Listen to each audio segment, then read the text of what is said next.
Namaste to all of you beautiful creators of love, passion, and soul empowerment. Welcome. I am Kwan Yin, and today is Sunday, 8th of April 2012. And this is our second Imzaia teleconference for this year. And I'm here with Lotus. Hello everybody. May I personally welcome everyone as well. Big greetings to our second teleconference indeed. We're thrilled that it's happening this way, and look forward to a great evening ahead of us. Yes, so do I. And I believe there's still some people coming in right now, so we're going to keep it a bit light as we are in the first few minutes. I think people are still getting themselves sorted and, all of that. We are very, very happy to be here with all of you on this special Eastern episode of our Imzaia teleconference. Not that Easter means much to us, I guess, except for the religious ascension day of the Lord of Christ. Yeah. But it's really good to be here with all of you. There are many things I would love to share about current events, what's been going on with the planet so far. But before I do, I would like to remind everyone again that, of course, you have, I'm just getting used to this system here myself. I'd like to remind everyone again that, of course, you have the opportunity to raise your hand and to actually enter the teleconference with your own voice if you have a microphone somehow connected to your computer. And most computers these days have these microphones built in, so that should be quite easy. So whenever you have something to say, you can simply raise your hand. For those of you who were with us last time, you should know that there's a button on your control panel for that. And at that point, at the earliest convenience that we have, we will break whatever we are saying and will allow you in. So that's one thing.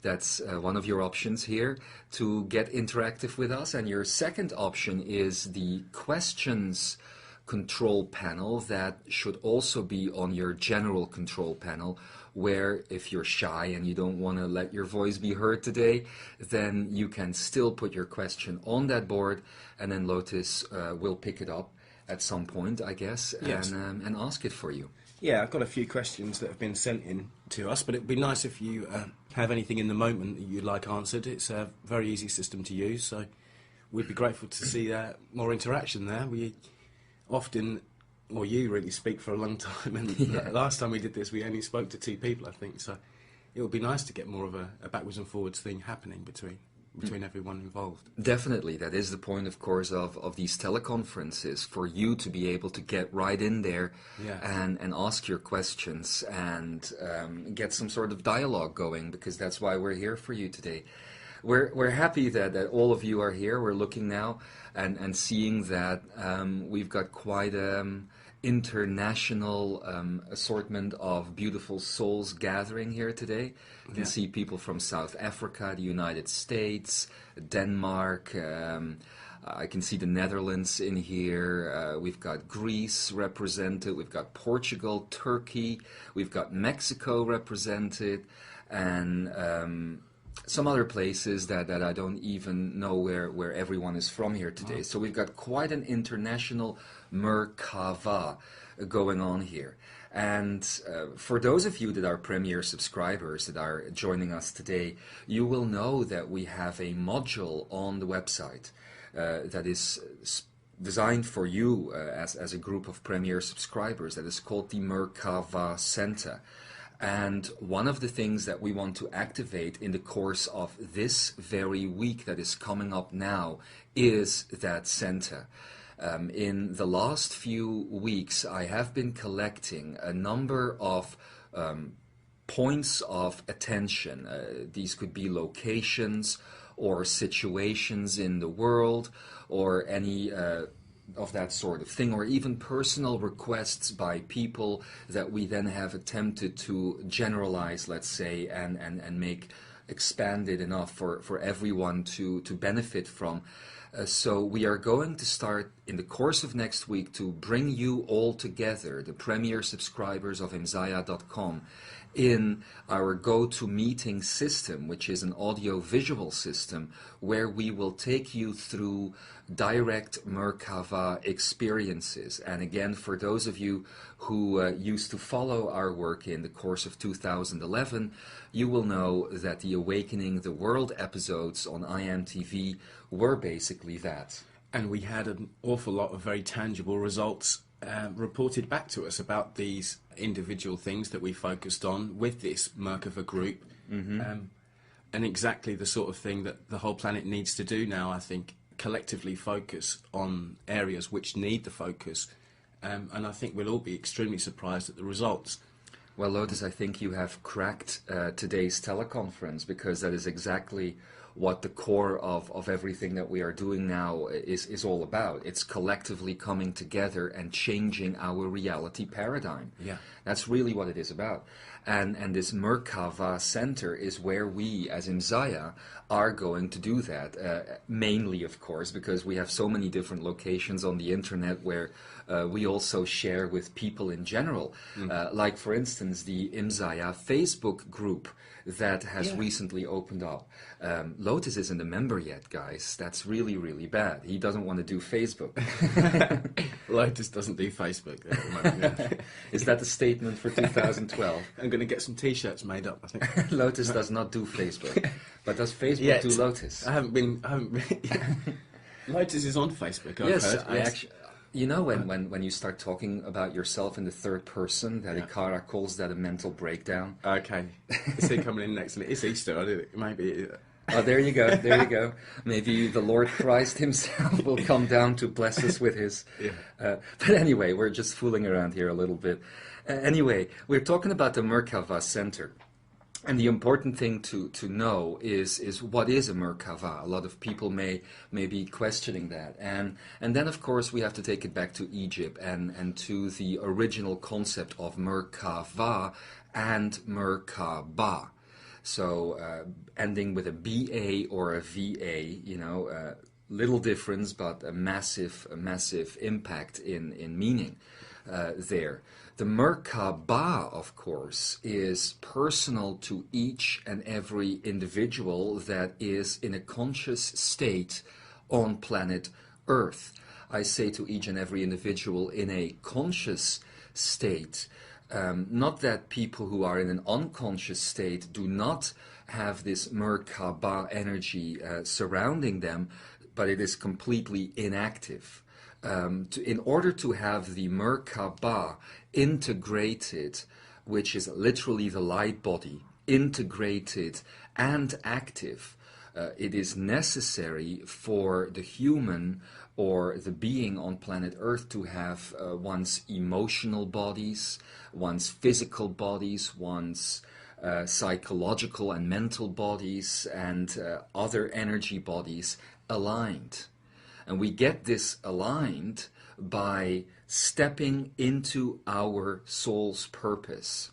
And that is not something that is difficult to do. To step into your soul's purpose is to simply, is a fancy way really, to actually say, live your life and allow yourself to do what you came here to do.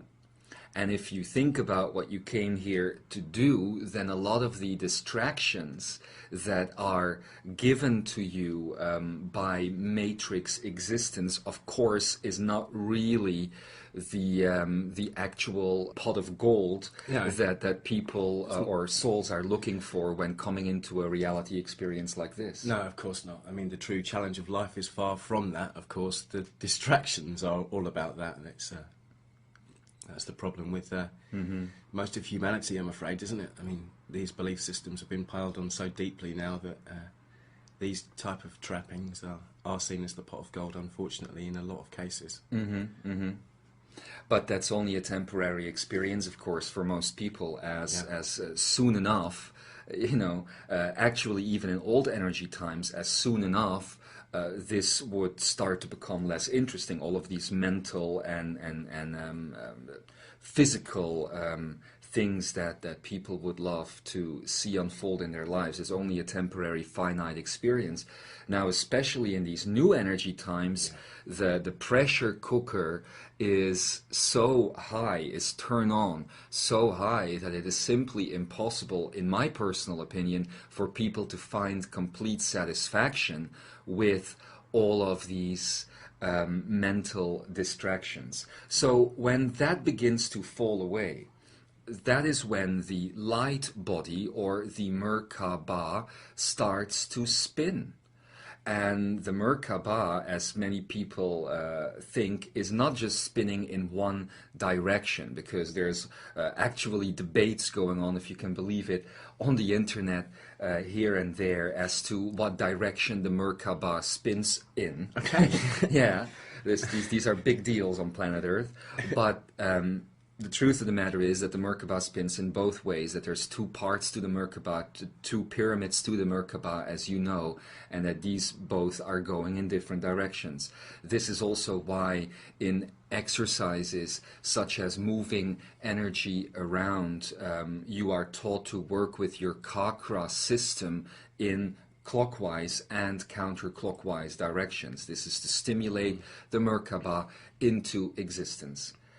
Once all of that is aligned within the self, at that point in time, you begin to gain the ability to step into Merkava expressions.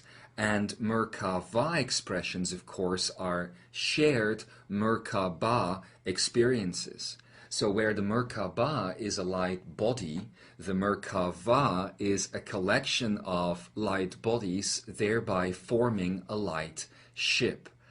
And specifically, Lotus, and everyone who is here today, specifically Gaia is the one that has been giving me this list of to-do items, let's say, for our premier subscribers, Imzaia, and ourselves to start carrying out. So we're going to be doing this either Wednesday or Thursday. We'll see exactly what day we have available for that in the week, but we're going to be doing that at least a couple of times a week with our premier subscribers from now on.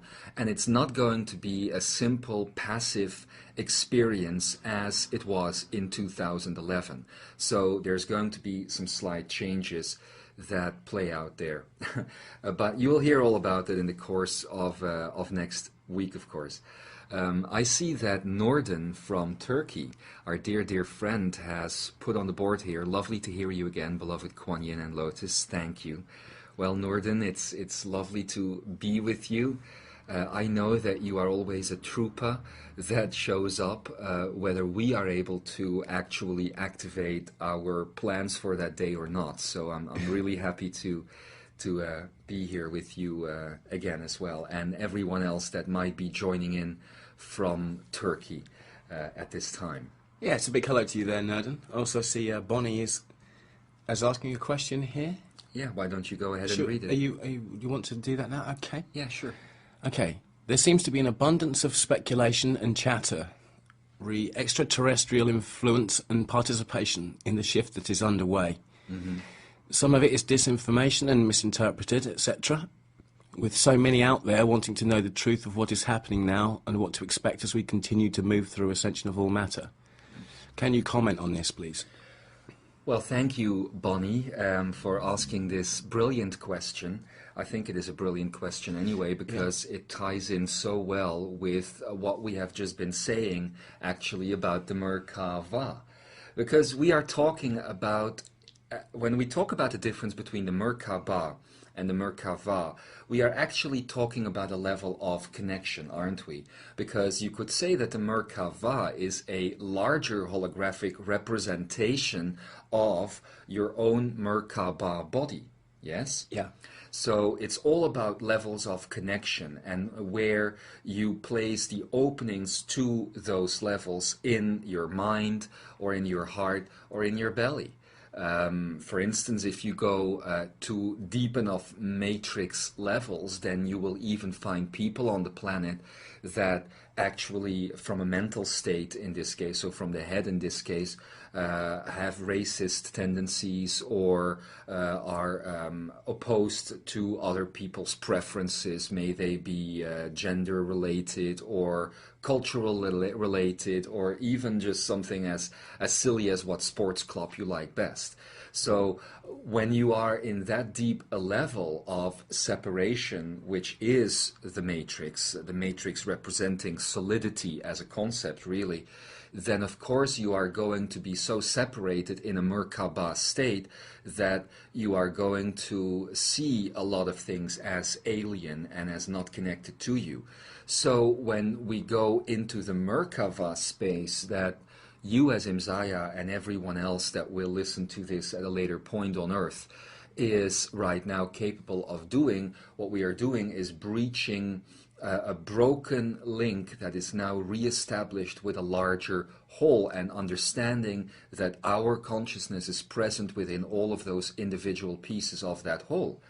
So from the Merkava space, of course, things only get more expansive and more open and more connected. So when you talk about the concept of aliens and extraterrestrials and even interdimensionals, Bonnie, then you are simply talking about higher levels, or not higher levels, but more expanded levels of consciousness of you yourself and everyone else, a point of consciousness simply in another dimension or simply in another state of universal evolution. And that is exactly the reason why there is such an abundance of speculation and chatter regarding extraterrestrial influence and participation in this grand shift that we are now experiencing, because it's all based on what level you're looking at it from. You see, I'm pretty sure that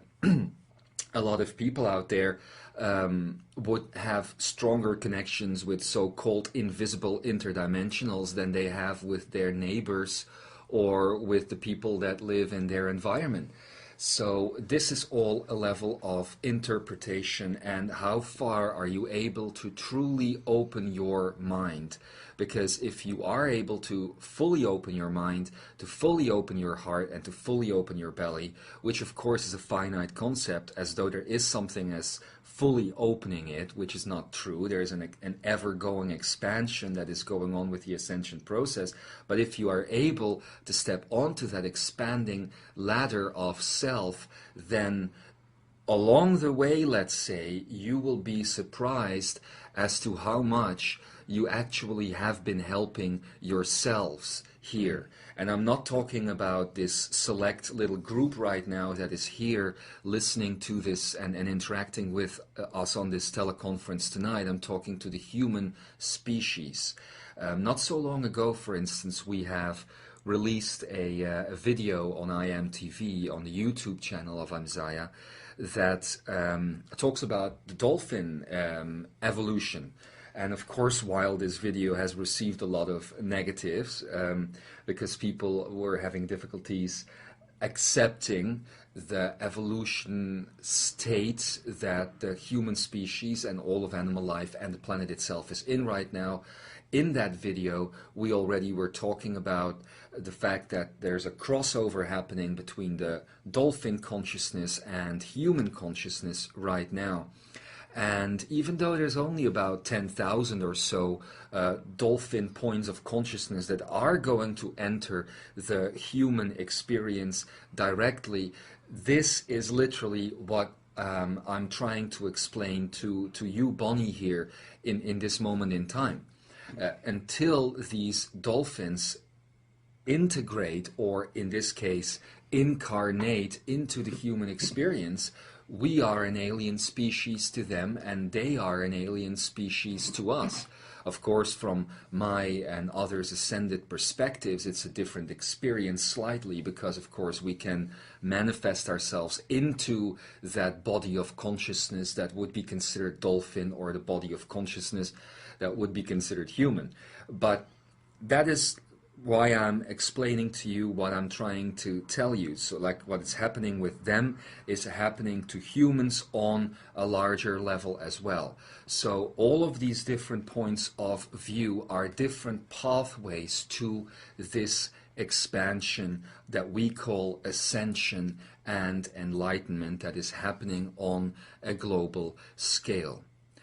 You would say, for instance, that people that connect to Imzaia's work or to other spiritual work in general negatively are so-called people that are trying to harm the work. But are they truly harming the work, or are they trying to connect to spiritual information in any way they can, even if it is on a negative angle? The same thing is happening with a lot of people that are looking at extraterrestrials and interdimensionals and all of that, or even inner dimensionals, INNER, from a negative perspective, or even from the perspective that these things are not true. I mean, I've been here now on the planet for almost 2.5, or maybe longer than 2.5 years, going on to 3 years now, and still people are claiming that I am not actually here on the planet. So that's something that is happening in this now moment. So I hope that this helps answer your question a little bit, and I hope it also explains to you at the same time what exactly Merkava work is all about. It's all about expansion, and in the expanding state to encompass that which you are expanding around, if you understand. This is the same thing we have to do with mental states. This is the same thing we have to do with anything that enters our life that seems to want to constrict us. We simply can expand around it and encompass it with this spherical container of love that was so beautifully described by Imzaia Consciousness, Abraham, and Bashar during our last teleconference. Yeah, indeed. It shows up a lot, actually, doesn't it? The initiates have picked up a lot on that one. And yes, a spherical container of love. Yeah. Yes. But it's amazing. I mean, we do see huge amounts of difference in everything we look at, really, in the stories we hear around the world, and in our local universe as well. We do feel this spherical container. So yes, it's no wonder. And I want to also explain to everyone that the fact that this container is here now, I mean, when a lot of people heard this spoken by Imzaia Consciousness last time, I'm pretty sure that everyone went, including myself, went, oh, how beautiful, you know.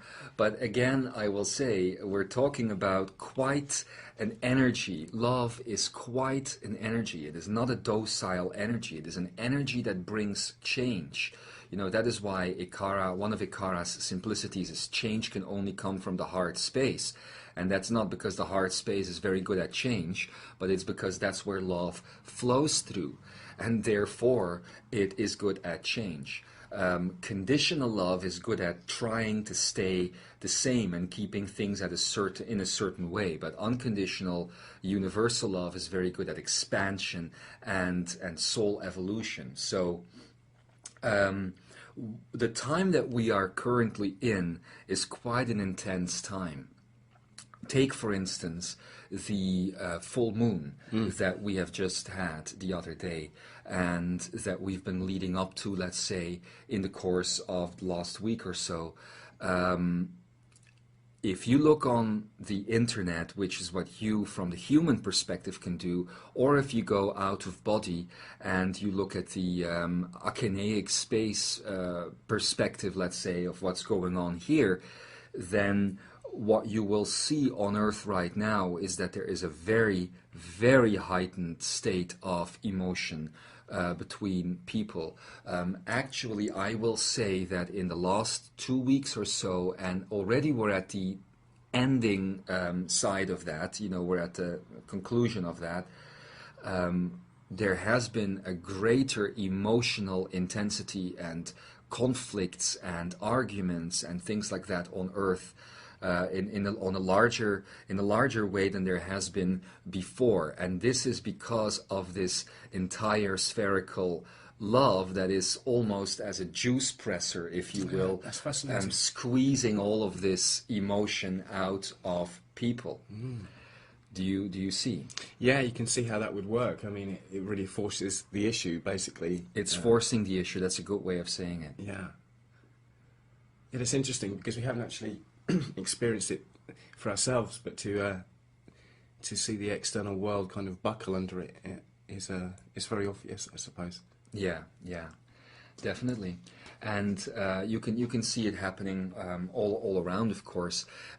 One thing that I want to go into right now that is based on what we are saying here is actually quite important, and I want to do it in this first segment of today's teleconference before we go into what will most likely be quite an empowering channeling. And that is what I've been telling you in the last few days, Lotus, of what I've been seeing as I've been coming back in after my Dreamtime sessions in the morning. And that is the massive, massive change that is happening on a geometrical level. And when I say geometrical level, people often think, that's very abstract and very far removed in some sort of fifth dimensional state or whatever. But again, people don't understand dimensional travel and what dimensions are. For instance, one of the things that people don't understand is that you can enter a dimension by passing through each and every cell of your physical body, for instance. That's something that a lot of people don't know. I'm saying this to make you understand that dimension is all about size, that dimension is about expansion or contraction. So again, like I said with the extraterrestrial question, it's all a matter of expanding or contracting. As when you are expanded enough, you basically literally enter another dimension with your consciousness. And if you will, you could say that consciousness is the next dimension that you can enter into on your soul's evolution. So every cell of our physical bodies is a portal, an entryway into a dimension. And not just every cell of our physical bodies, but every cell of everything within this universe as well. The computer through which I'm speaking right now is made up of particles. These particles are all portals, or all could be portals, if you will, back in some more of an authentic state. The solar sun, or all of the different stars, or all of those different planets as a whole create a portal, but also each of their individualized atoms, again, creates a portal. That's how this whole holographic structure works. Everything is a gateway to somewhere else. There is never a, how do you call that? Dead end? Dead end, yes. Yeah. Like one of those dead end Cul-de-sac. streets. Yes, that just doesn't exist. And if it does exist, then that is what we call an SFR, or a subfrequential reality. A reality that is so low in vibration that it actually does create a sort of spiraling downward vortex, if you will. So that being said, the knowingness that every cell of your body and every atom of your body is actually a portal, this now I will tie into what I was saying earlier about geometry, and that geometry is not just an abstract thing. Geometry is only considered abstract because it is either too large for you to see properly with the human eye, or too small for you to see properly with the human eye. And everything that is kind of in between, you call energy, you call matter, you call magnetics, etc., etc., etc. So geometry is literally part of the building blocks of that which contains our universe and our reality experience. Now, if you look at your cellular structure, then if you zoom in on each cell deep enough, far enough, you get the same effect of what you have already seen this day and age called fractals on your computers. You can see this endless journey through basically mathematics represented visually, and it's called fractals. If you don't know what it is, go and look it up, and I'm sure that you will see and remember it, because it's a very typical experience also that is common to dimensional travel when breaching dimensional walls, when going deep into, for instance, the physical cellular structure. That is what you will start encountering visually. Not an end, but only a deepening, a consciousness beginning to focus on another size, another space than the one it is focusing on right now. And that is exactly where geometry and the chemical universe, if you will, overlap, or the physical universe. But I'm saying chemical for a reason, because it is especially chemicals that are basically everywhere these days. Chemicals found in plastic, chemicals found in the air, chemicals found in foods, etc., etc., etc., that are powerful carrier for geometrical structures.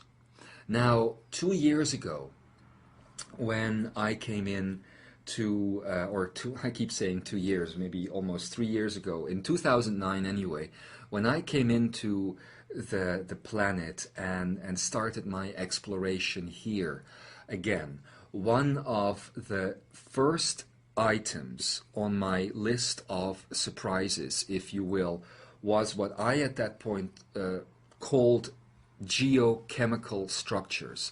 But I can't really call them geochemicals if I want to put this out officially here, because it's not a right word for what it means, because the geo in this case stands for geometrical chemical structures, basically.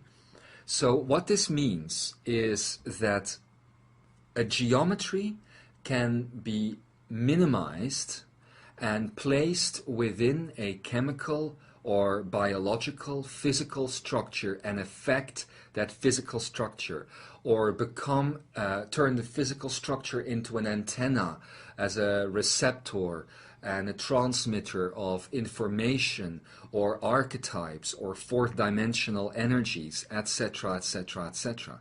Now, this is one of the first things that surprised me when I came to planet Earth and joined the energy of Imzaia through this body. The fact that this geochemical, or what now I'm going to start calling a mind particle, that this actually existed and had been put in. Maybe you can share a little bit, Lotus, about your own experiences as I started explaining this to you back then.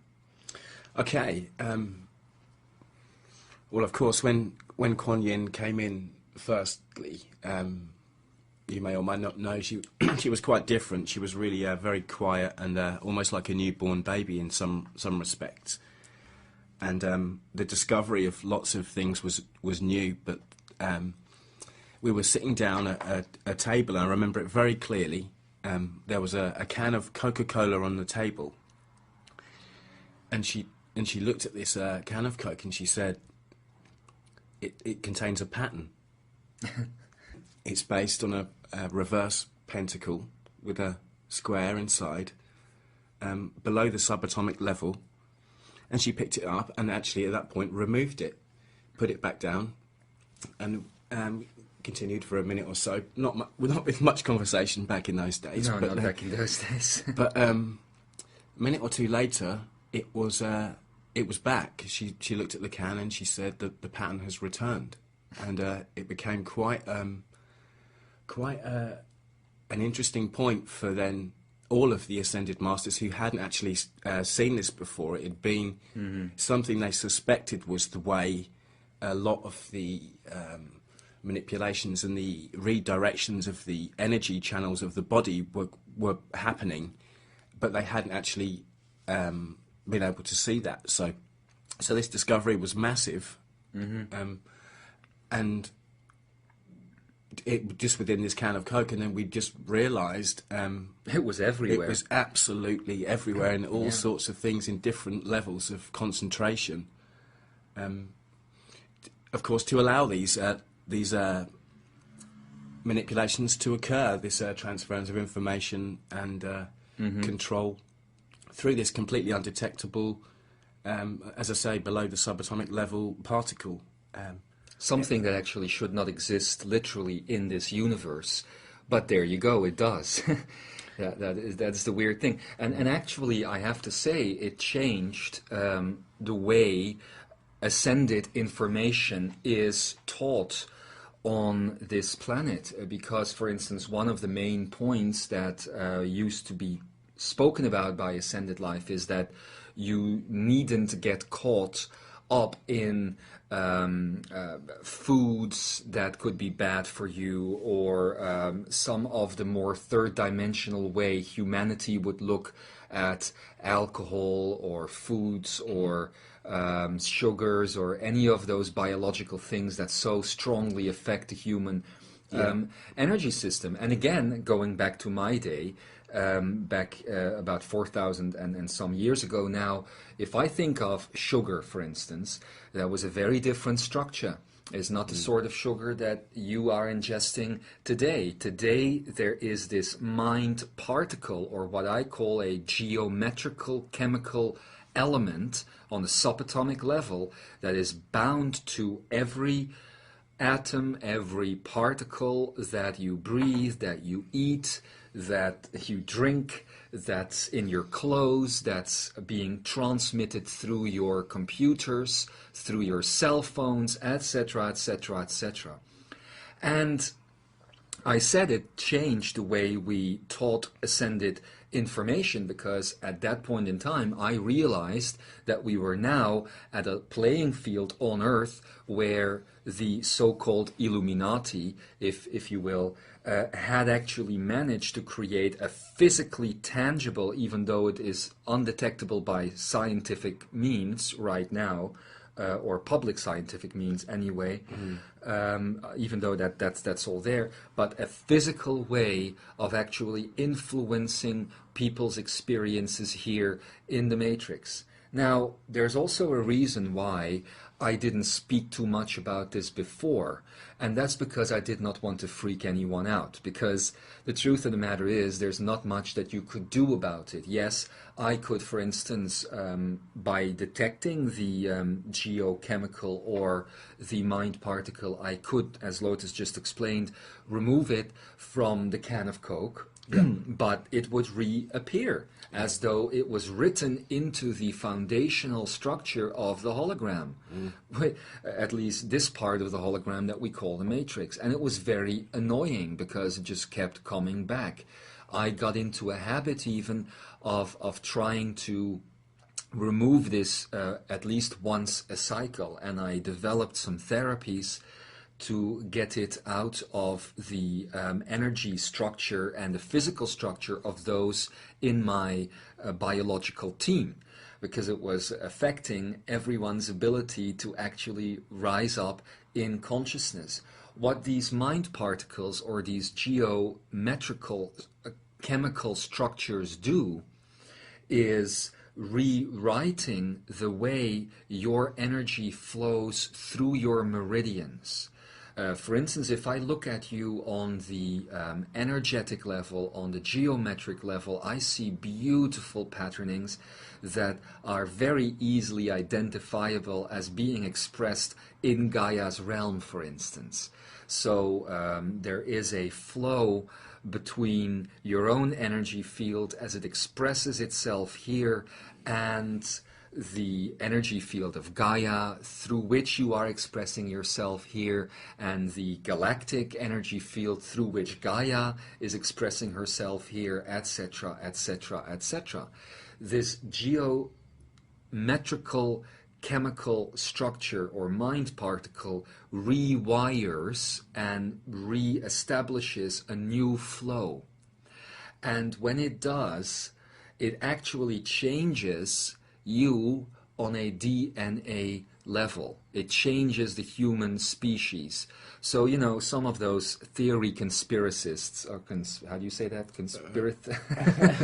Theory conspirators, whatever, supposedly, as people are laughing a lot with these researchers, conspiracy researchers, let's say, would often say that it seems as though there's literally things in the plastic or things in this or in that to change the human species. People then talk about gender bender plastics, for instance. But this is true. This has already been proven in scientific studies, but also by my direct experience. And I've been calling it this geometrical, chemical particle. However, I'm only bringing it up now because this has started to change.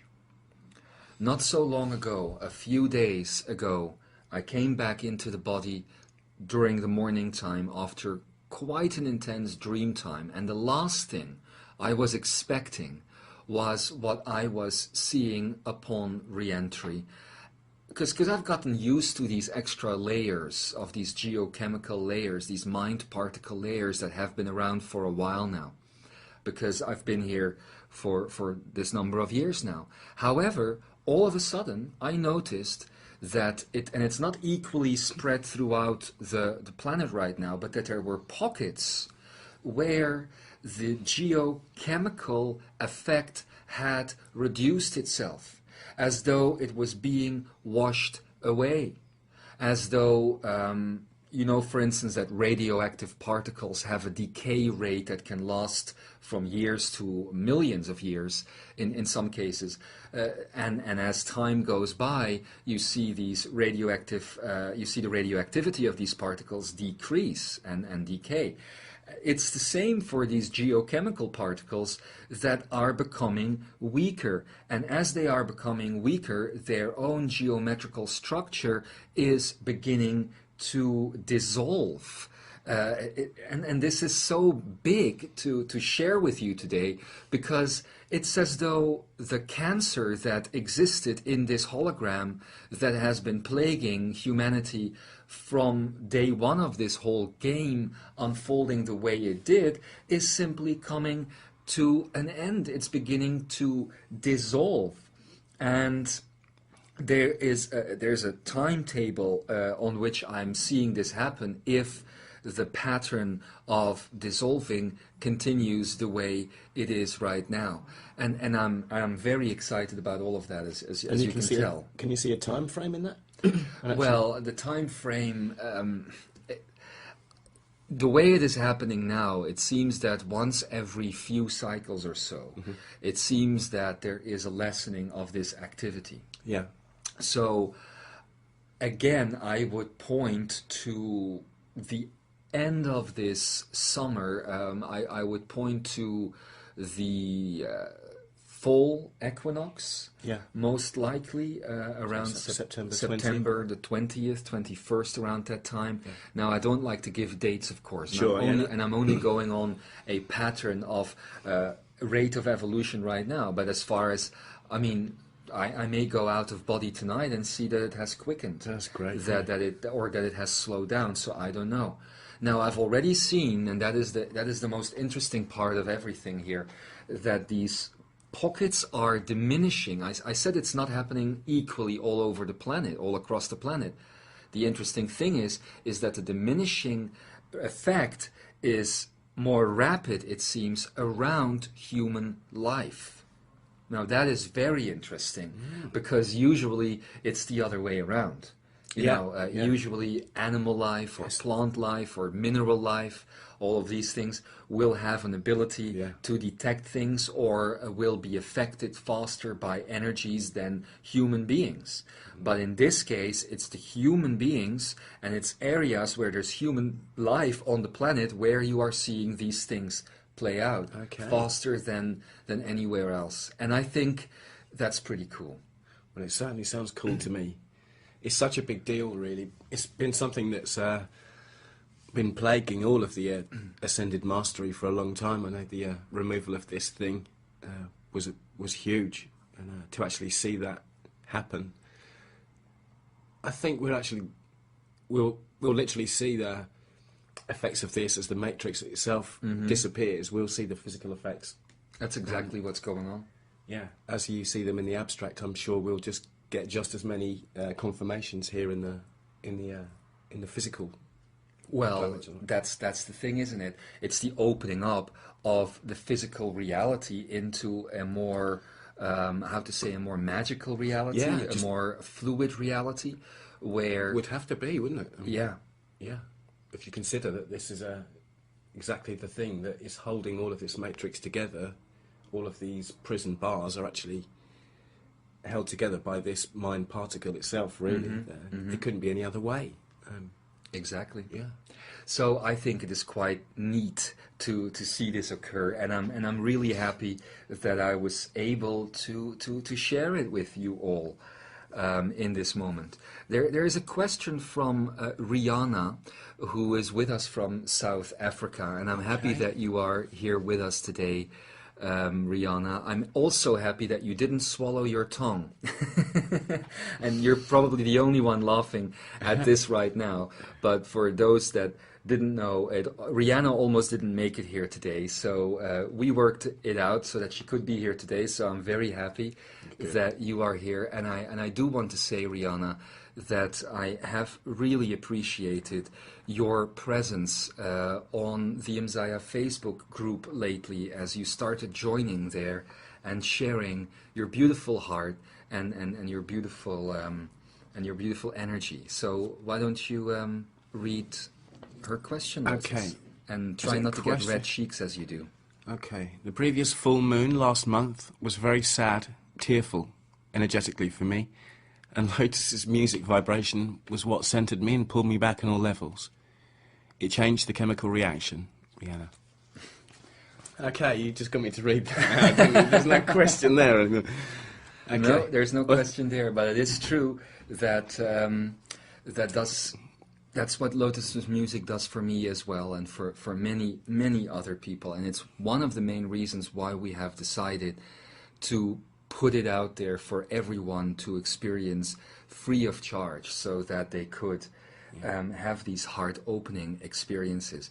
But I really do want to go into what Rihanna is saying here, because earlier in this first segment of the broadcast today, I was talking about the intensity of emotions that's been happening around us. And Rihanna here now is connecting it to the full moon, the one that we've just recently experienced. And as I said, as we went through that period, a lot of people went through a lot of emotion and tears, sadness, without any given reason, necessarily in many cases, was present. You all know, of course, that the moon will only enhance the matrix's effect.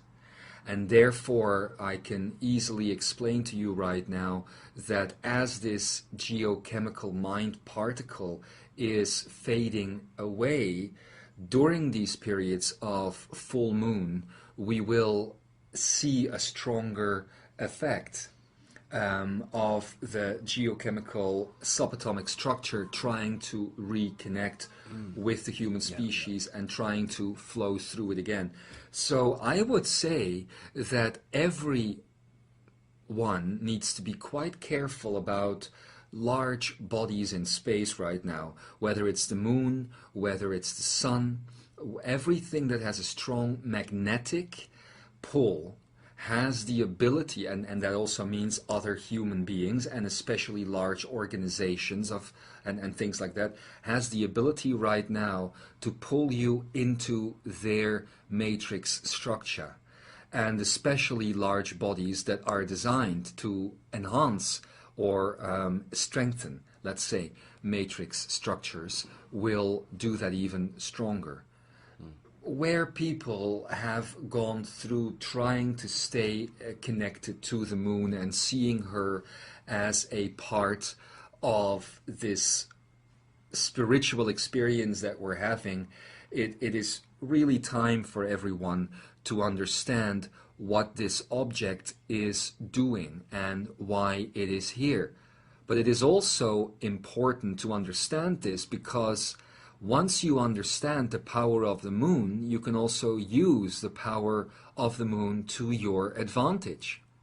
The moon is designed basically to channel, everything channels energy, but in this case the moon is designed to channel energy straight from the Saturnic energy field into this matrix field that we call Earth. Now, this is not something that we are just saying because it's Easter, but this is something that you can go and research in the most recent David Icke books.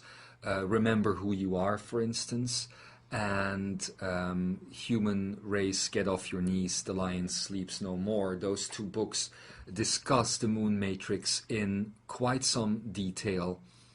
But once you understand what it does, it becomes possible for you to actually piggyback on that signal and to start sending your own signal out into the hologram. This is another added benefit of the diminishing of the power of the geometrical, chemical particles that have influenced humanity for such a long time right now. The diminishing of that, but the continuation of it in your body is now at such a balanced level that you can actually become the broadcasting station instead of the receiving station. Try it and see what happens. Send your own message from the matrix, from where you are today, once it turns into the night cycle, and send your message out into the hologram. Whereas before you would not have had any success with that, I guarantee you that stronger and stronger with each passing day, it will become easier for you to directly communicate with intelligence and consciousness directly outside of the matrix. And when you do, don't be surprised as to what you will start to find. Don't be surprised that, for instance, some of the so-called species that in here, in this game board, if you will, that is a bit more serious than a game, but anyway, that what in here is often called a negative species or a negative experience, out there, once you get beyond these boundaries, is simply considered a neutral experience. Because truly, think about it, how can you be a being that is a sovereign being if you are afraid of something else, or if you are shunning something else? It is not possible. And a lot of not only individuals on this planet, and not only corporations on this planet, but even spiritual organizations on this planet are currently shedding their skin on that level, are currently opening up to embracing the whole and the oneness once again. I will keep you updated about this entire geochemical mind particle structure and how this is all beginning to change everything with every coming teleconference, of course, as I see any changes. That'll be great. And on the website. Yeah, it'll be interesting to try and match these things up with what happens in terms of current affairs and regarding the changes that we can see on this level as well. That'll be fascinating. Yes, exactly. Rihanna is on our question board here again, saying that she forgot to greet, but that's no problem because we already greeted you in our heart a long time ago, Rihanna. Yes, and thanks very much for your comment. That was very kind of you to say. I'm always told off for saying thank you. That's very kind of you to say, but it was really kind of you, so thank you. Yes. And actually, what I like so much about each and every individual joining the Imzaia Consciousness is that each and every one brings such a different aspect, a conscious aspect, to the whole. One of the things, for instance, that I feel so strongly with you, Rihanna, is a very natural connection to Gaia and a very strong, I would almost call it Wiccan way of being on this planet. I'm not saying that you are one, and I'm not saying that that is right or wrong, but I am saying that throughout your history on this planet Earth, you have been playing these roles of medicine woman and shaman over and over and over again, to the point that you seem to have completely integrated it into your beingness right now, and that is amazingly beautiful. And I'm sorry to throw this on you. I know that you didn't ask, but it just came out of me, and I couldn't help myself. Patricia Cardona from Mexico is also talking about the geochemicals and saying here that the nightmare is dissolving and we can enter a sweet dream of love, joy, freedom, and truth. Well, that's absolutely right. I mean, that's the one thing that really will make the difference is the dissolving of this particle, is for sure. Exactly. Exactly. It's the one thing, if you had all known me personally for the last 3 years or so, it's the one thing that I've perhaps spoken about every day. And you know what is even interesting? After 3 years almost of being here, I started getting used to it. And I started not noticing it or not paying so much attention to it, which is why it was such a big surprise when it started to change. Yeah. Because it had become some sort of white noise, if you will, Yeah, you know, that you stop paying attention to what is always right in front of you. So, yeah. Well, that's interesting, the fact that you actually started not to notice it. I mean, it just goes to show that even from that ascended perspective, that happens. What chances have the humans got without being able to detect this at all? I mean, really, they can't have been very far off having that energy meridians completely distorted and finding it extremely difficult, I suppose, ever to get back to the heart chakra, because it would have redirected it completely away from that, wouldn't it? That was exactly the point. Okay. The point was exactly to basically create a total bypass of the heart chakra from the head straight to the belly. Yeah. Which basically is what every pleasure point of attention or focus on this planet is all about. Yeah. You know, you notice it with the head, usually in the brain, comes in through the eyes, by the way, usually. Even food is presented visually more than it is actually by using smell or taste. If the looks aren't there, it's not going to be a nice meal, you know what I mean? Yeah. So the idea, even sexuality, for instance, complete bypassing of the heart each time and straight into the third chakra, straight into the belly, straight trying to create a species basically that's living from the spinal column. Yeah. Is the idea. Yeah. Whereas all of that is just supposed to be a processing unit. Yeah. But fascinating to actually think that humans were on their way to that.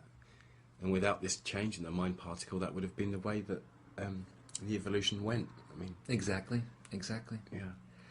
So anyway, I hope that you are able to take all of that in, let's say. Oh, I also see that Chantry has just joined us right now. Okay. Hello, Chantry. Namaste, Chantry. I'm very happy that you are joining all of us here today, and most especially so, not only because we're going to see you tomorrow, but also because of what you are bringing energetically into this teleconference today, because Chantry just met Tiburon and the Crystal Skull Max in Amsterdam, who was here for the weekend. That's right. Yeah. I know that she had a very special opportunity to spend some time with the skull and have some crystals there with it to bring away. It'll be interesting to hear what she has to say about that. Right? Exactly. I hope that everything we've been talking about so far, geochemical structures, emotional states, a matrix and hologram, hasn't put you too far out of your heart. Actually, the goal is quite the opposite. It's all about returning to the heart. We're going to take a very short break of maybe about 10 minutes or so, and we're going to be back with segment 2, and that's going to include most likely today's channeling of Imzaia and some special guests that I won't go into any closer right now. How wonderful. I look forward to that. Big thank you for everyone. And we'll see you in about 10 minutes, I suppose. See you then. Namaste.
Welcome back, everyone, to the second part of today's teleconference. Hello, everybody, again. So nice to be with you.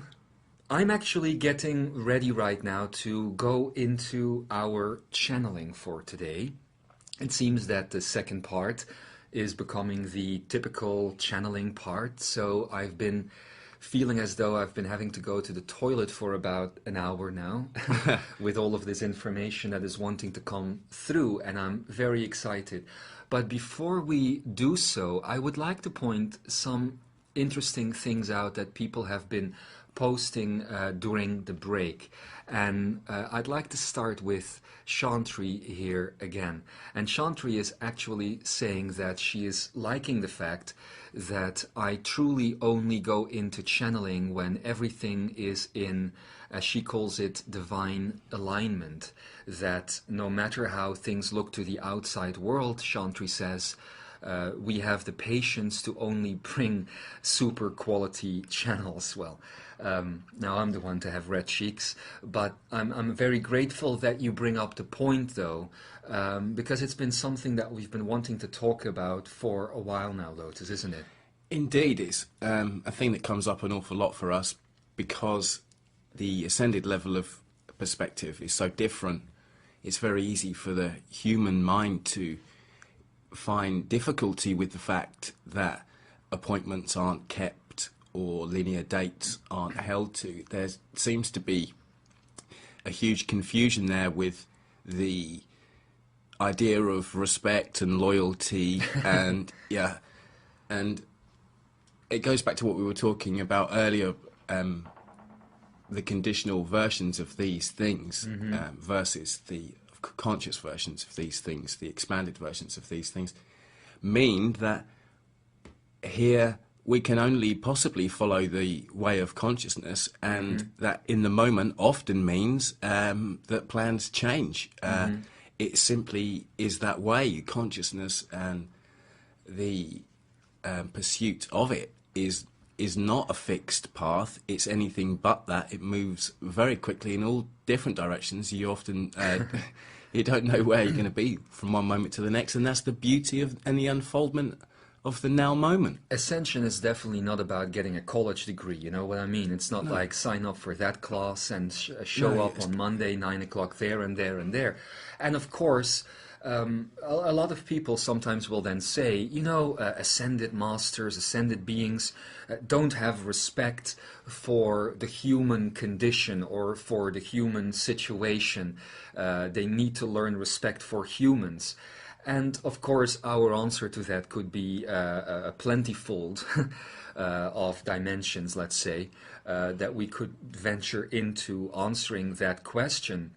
However, I will say in defense of that, if I may, that our very presence here on the planet in physical bodies right now is our compassion for the human species. And I think that Chantry, in bringing up her point, is completely right.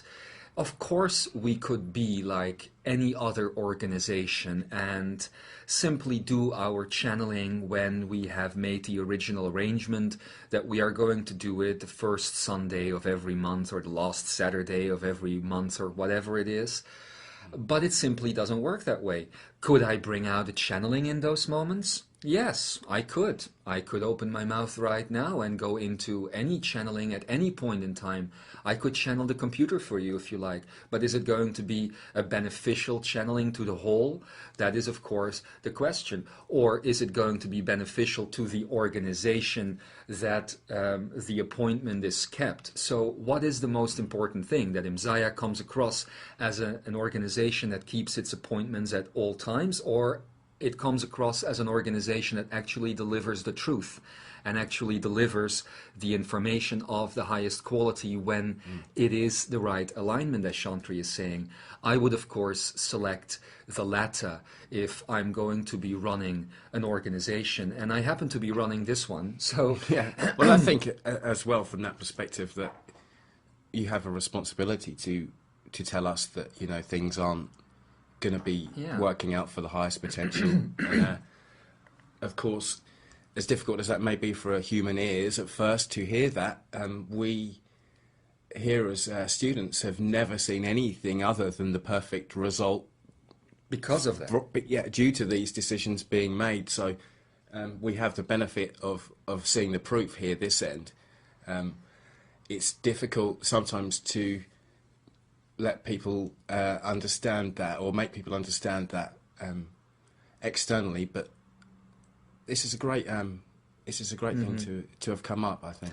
I'll simply say this: if there was no matrix around us right now, then there would be no need to move appointments or to wait for the perfect alignment, because things would always be in perfect alignment.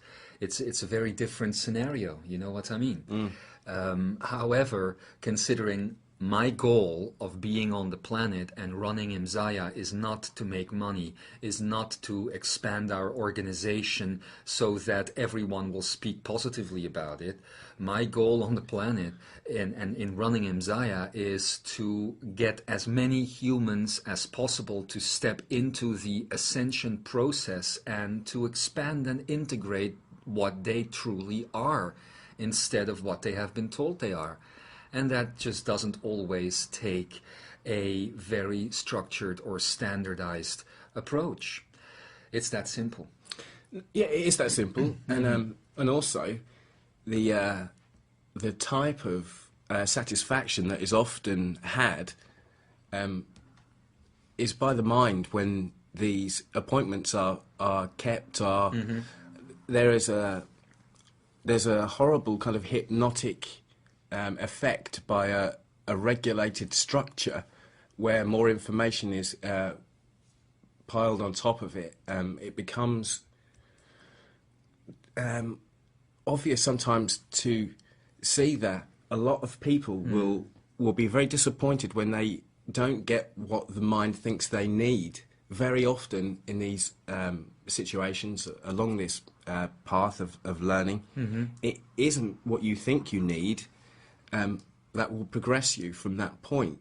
It's largely it's the other way around. So when we talk about this particular example, someone may have expected a certain appointment to be kept in a very mental way, thinking that's what they needed in that moment for progression, when in actual fact the highest potential would be completely different, and what they truly needed was actually something they weren't even aware of. This only happened yesterday, basically, when I had a house call appointment in the Netherlands that was supposed to be an introductory evening to the Imzaia material and the work of ascension.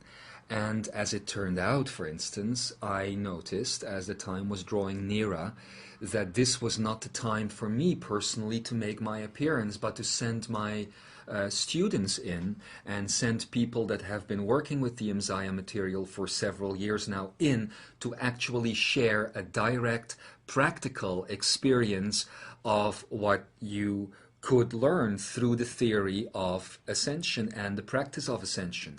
And this actually is not very uncommon if you think about it, that when you start a path or when you start a type of education, that at first you are taught by those that can already offer you some of the practical evolution that will occur as they have experienced themselves.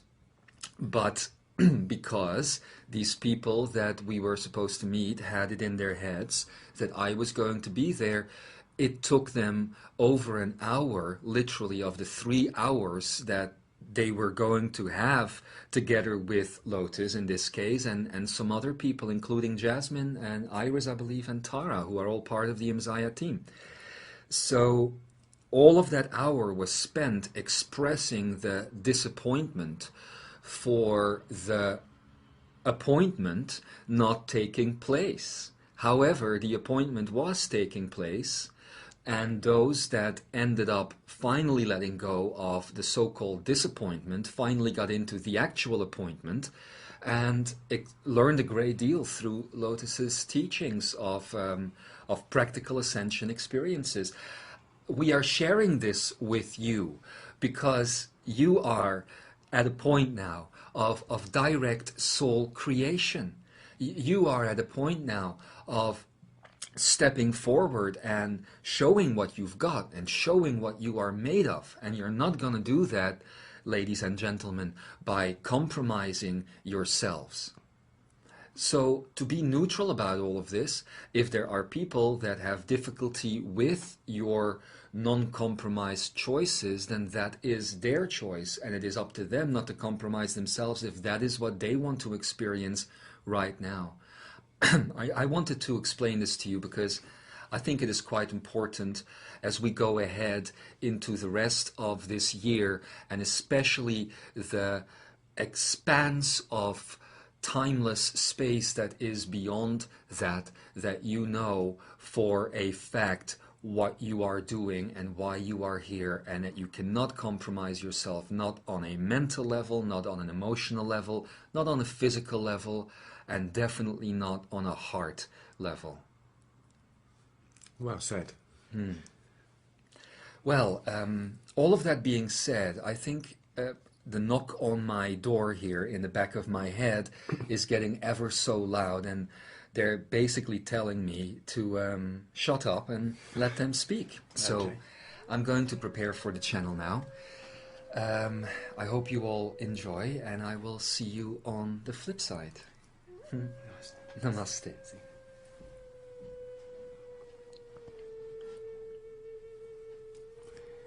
Okay, as we prepare for this channel, find yourself in a comfortable position. Just relax the neck and relax the shoulders. Take some deep breaths. And just allow yourself to relax. Allow the mind to quieten. Allow any thoughts to just pass through as you take your focus towards the heart space.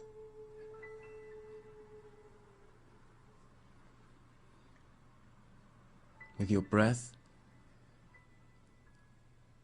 breathe in love to this space. Breathe out love from this space.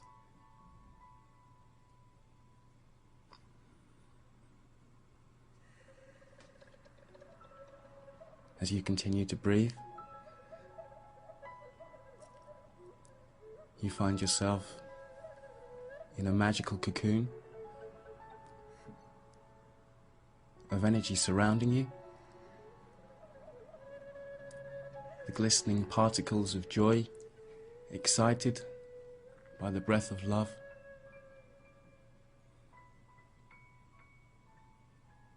As you continue to breathe even deeper into this space, feel it expand.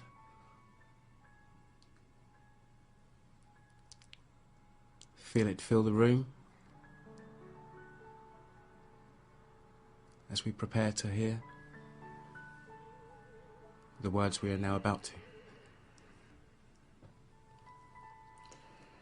It sure does fill the room, doesn't it?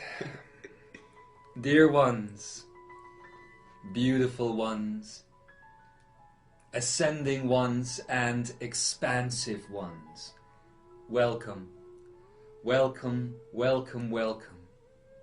In these times that we are in right now, what else can we say but welcome? Such a new experience is in front of us, together with you, in a way that has been unexplored so far. We are Imzaia, and today we will explore this newness with you, that in truth is not new at all. It is a return to an authentic state that has brought about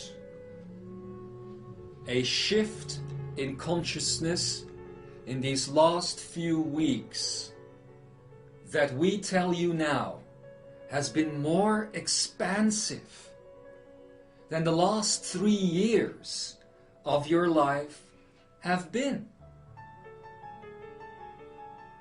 This does coincide with the changing of your seasons on your earth.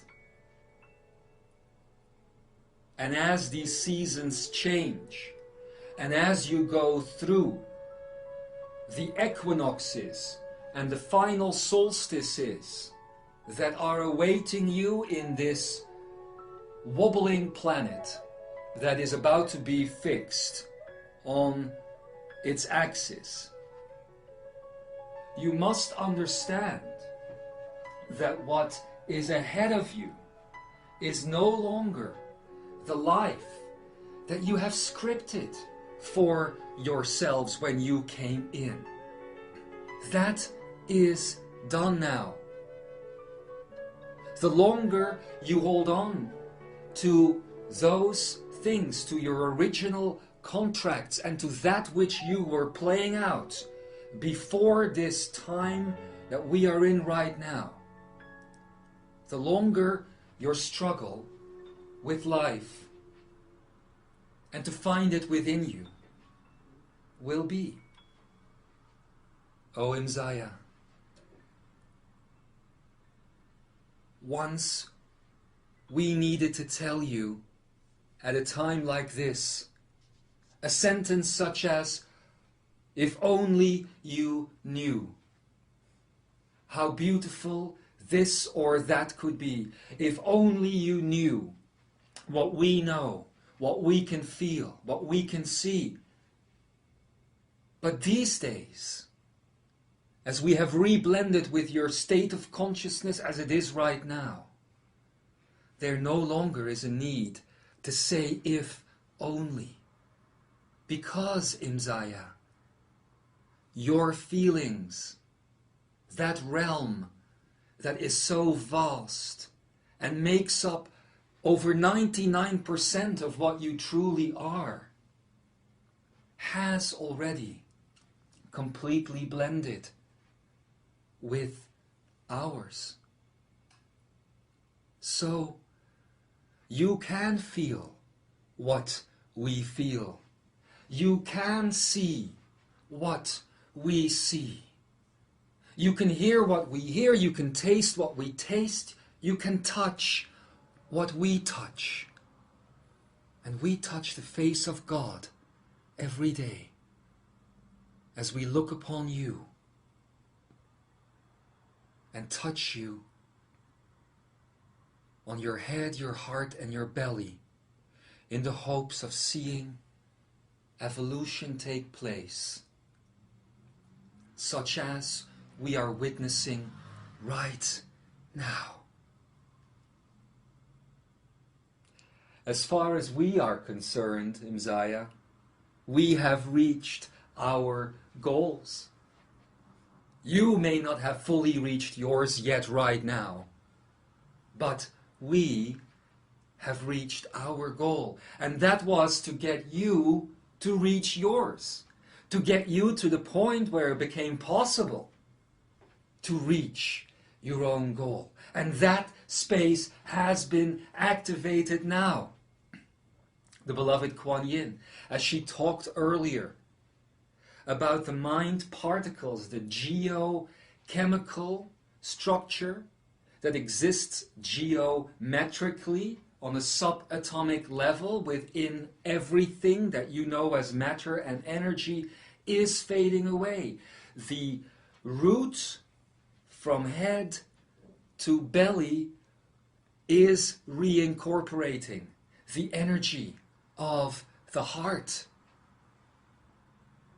This is what our beloved brother Lorien spoke of such a long time ago, when he spoke of the end of humanity, end standing for END, the enlightened new dimension, a reconnection between the three chakras in the central heart chakra, Of course, as long as there is still a matrix around you, Imzaia, it is necessary for you to work with the three Cochrane system. And in the course of today's message, we will explain to you why. But there will come a point when these 3 points can fully collapse into one. And that is the point that you are currently waiting for. It is that great point that you have labeled the end of December 2012. Not because of some happenstance in the universe, not because of some evil ploy by that which you call the dark side, not because of any of these things, but simply because that is the time that you collectively have chosen to be ready. And yes, while maybe as Imzaia, it is true, and as some others that have gathered in similar ways out there, it is true that some of you are ready to move ahead. But for you, as a collective, to have decided to wait until a point that you can determine everyone is ready is not only blissful and compassionate, but very, very necessary, Imzaia. For it is the same story that would have unfolded otherwise, as you have seen before in Atlantis, as you have seen before in times past. However, this time we shall not reach to the past. This time, you as a species are staying in the present. Ascension, after all, is not something that has a future. It is not something that has a past. It only has the now moment. And within that now moment, we speak to you. Within that now moment, we are always with you and always available. Not simply through the voice through which you are hearing us right now, not simply on moments like this one, but when you are in the now moment. Would you like to see your evolution speed up? Be in the now moment. Would you like to see your ascension unfold as if by magic? Would you like to see eternal life present within you? Be in the now moment. It is very simple. It is a very easy thing to contemplate. And the reason why we bring such an old concept up again, a concept that perhaps has been dragged through the mud uncountable times, in many rooms and places on this planet. Today we tell you, check out the now once again and see what is possible within it. You will be surprised to see the difference in your mental states when going to the past or the future, as opposed to when staying in the now moment. It is not an easy thing to do, to remember a past event or remember a future appointment without going into the past or without going into the future. This is how it is possible. Connect your past or future event to your feelings in the now moment. This has the ability, Imzaia, to change the past and to change the future. This is how the past and the future are moldable This is how your personality does not become a drag, but stays flexible, stays young, stays open to new experiences. Sometimes you have the capacity to change the way you think about the past, or to change the way you think about the future when you are in your mind, but hardly. And now most of you would say that therefore you need to be in your heart, right? What if we told you that that is wrong in this instance? What if we told you that it is time to start exploring the space that is the belly? What if we told you that there is a completely unknown physiology to your biology, if it were? The biology that you know today as your bodies, that you know today as your brain or your heart or your lungs or your kidneys or your liver or your muscles or any of these things, is your biology as it expresses itself in physical matter, Imzaia. However, in the coming time, and we are talking about this year, science is breaking through the veil of what it has labeled dark matter. Dark matter is not dark at all. It is simply imperceivable. There's a difference between imperceivable and invisible. Invisible objects can still be touched and can still be affecting the visible physical universe. Objects that are imperceivable cannot affect, or could not rather affect, the physical universe, and that is changing. The geometrical walls that existed between that which you have called light and dark are therefore falling apart, collapsing, if you will. Do you understand this? If you do,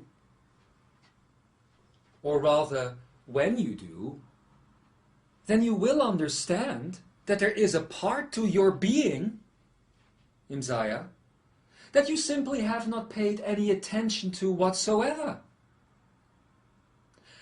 There even is a physical part to your being that you have not spent any time with whatsoever.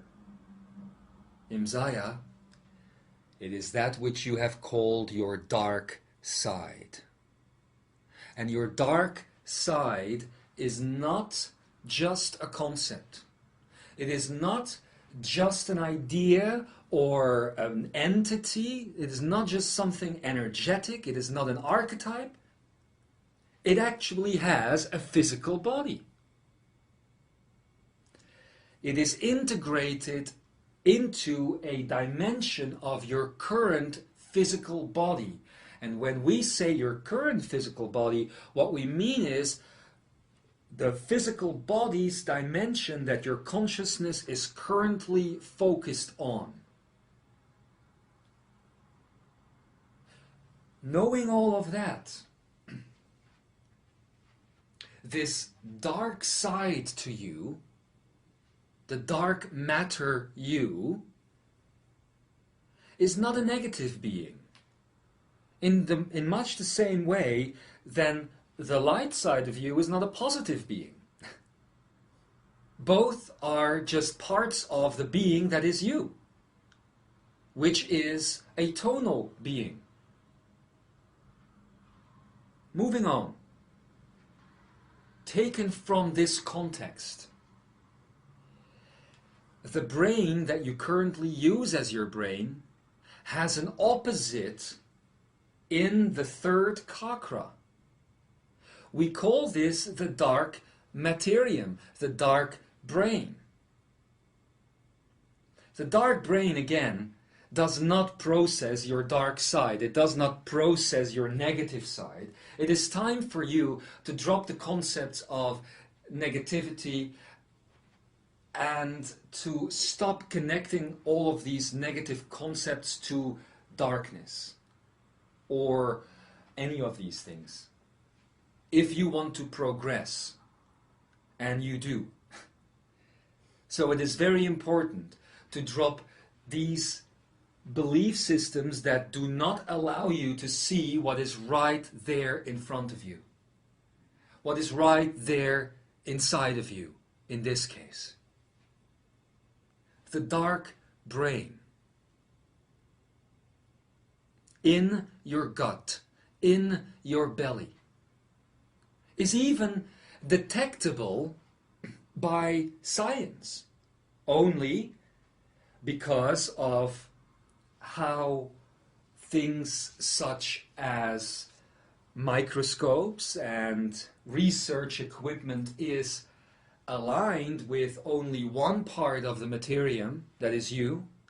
Of course, certain parts to you cannot be detected or not fully seen, or the link between these things cannot be fully seen. But it is there. And it is where your feelings are processed on an instinctive level. We are not saying how your instincts are processed, or we are not saying where your instincts are being processed. We are saying where your feelings, where your thoughts, where the self, the total self, is being processed on an instinctive level. Do you understand the difference?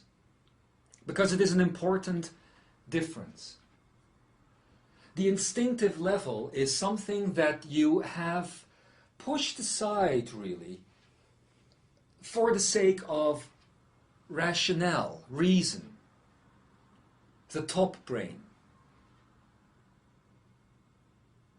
The top brain, which from this perspective does not function correctly when interpreted this way, because there is a part missing to it.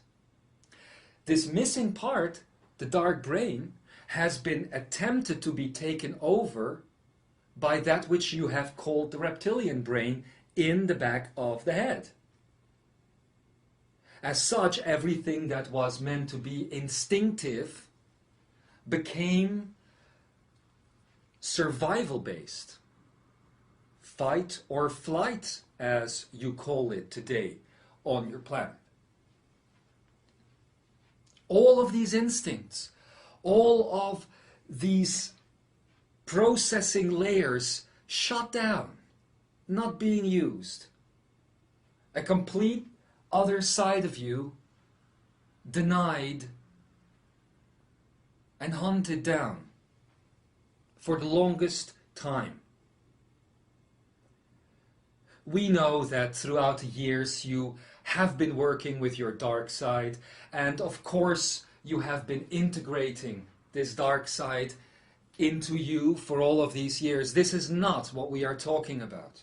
We are talking about a physical part of the body that so far is in a different dimension to the current physical body that you are in.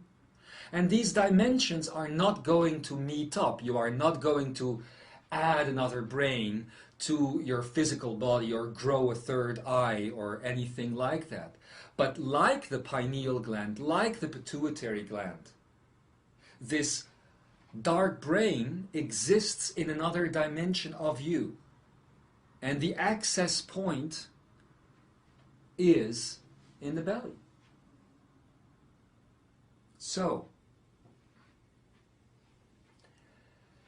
let's expand this conversation for a moment. As you may have noticed, in the meantime, some energy guests have joined in with the Imzaia Consciousness that is speaking to you right now.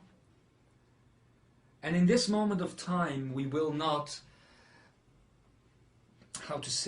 we will not diffuse the point by trying to introduce ourselves too deeply, or by trying to explain who we are or where we are from right now.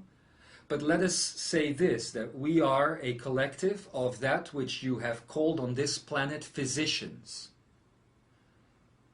not native to your current universe. But we are here to help you understand this expansion to the biological self that is currently happening.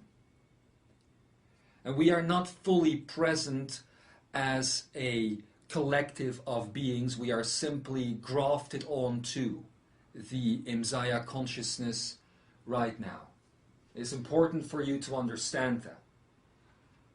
As time goes on, you will understand that we are not able to fully enter your reality, similar to the point that you are not able to fully enter ours yet. But these things are changing. All of that aside, let us now go back to what we have just been explaining and take it one step further. The question then becomes, why was this done to you? Why is it so that you can only detect part of you, and that the other part you are blind to because of some belief system about the dark? Simple. To avoid you becoming whole in this matrix system. For if you become whole in this matrix system, which by the way is happening now anyway, it didn't work, did it? For if you become whole within the matrix system dissolves around you because you start encompassing it. And like a cancer that is once again working in a body that is working correctly, it will be dissolved. That is exactly what is happening here, after all.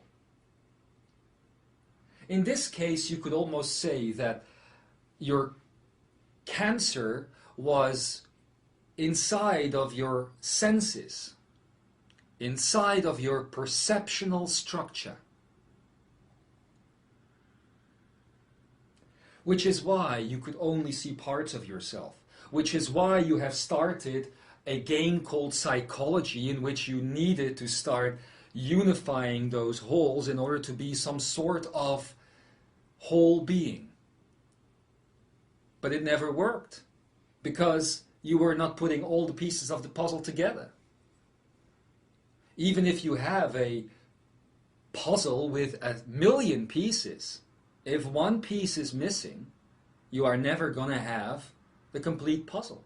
And there's always going to be that thing inside of you where you feel slightly lacking, as though something is missing but you don't know what it is. That is what we are talking about today. But it goes deeper than that. Much, much deeper. Let us take you there today. Let us take you to another simple concept. Earlier, right before we started grafting ourselves onto the Imzaia Consciousness today, Imzaia spoke of the now moment. and the importance of it and introduced it to you in a different way. Let us now add to that another very simple concept that you within your spiritual circles know so well. It is the concept of the inner child. The inner child that you in your spiritual arena have searched after, attempted to nourish, attempted to re-establish as an important part of yourself, as it were. What if we told you that this inner child and this dark brain that we are talking about right now are one and the same? Then at that point, of course, you would start to understand how we are not at all talking about a dark entity.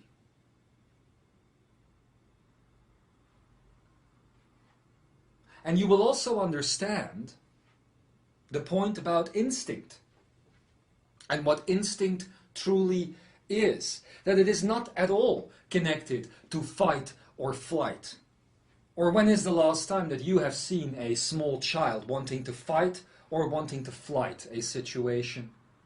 When is the last time that you have seen, for instance, a small child being afraid of a tiger or a crocodile or any of these beings?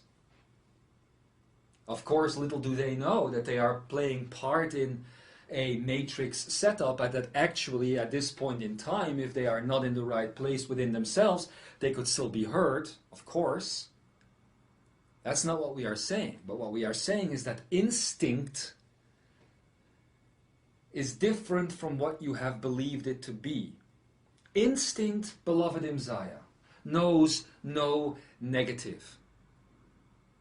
A cosmic being, an ascended being, as it goes out into the universe, as it goes and explores itself, would never run into something, and this has been told to you earlier, that it would be afraid of.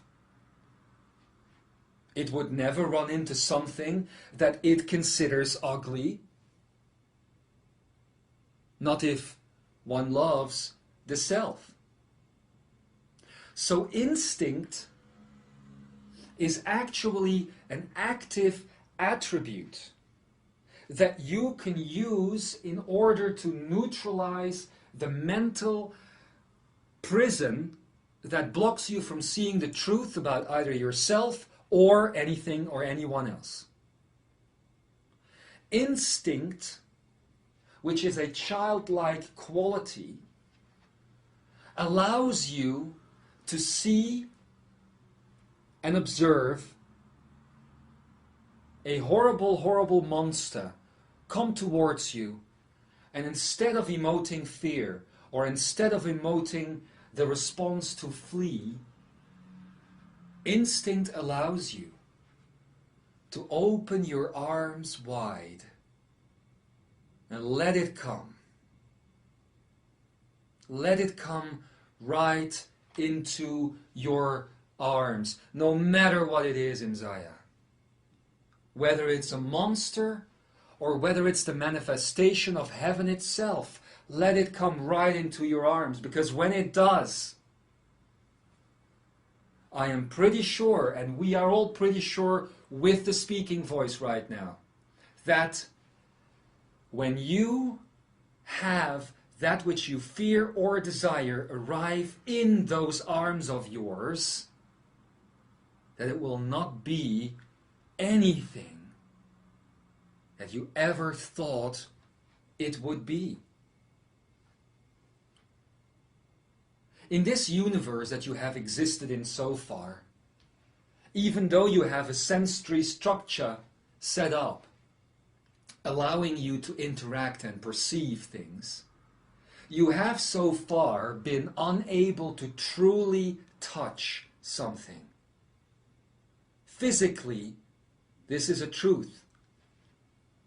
whatever you try to touch, the actual structure on a subatomic level between that which you are and that which you are trying to touch will always have a boundary in between it. There is no real molecular cohesion.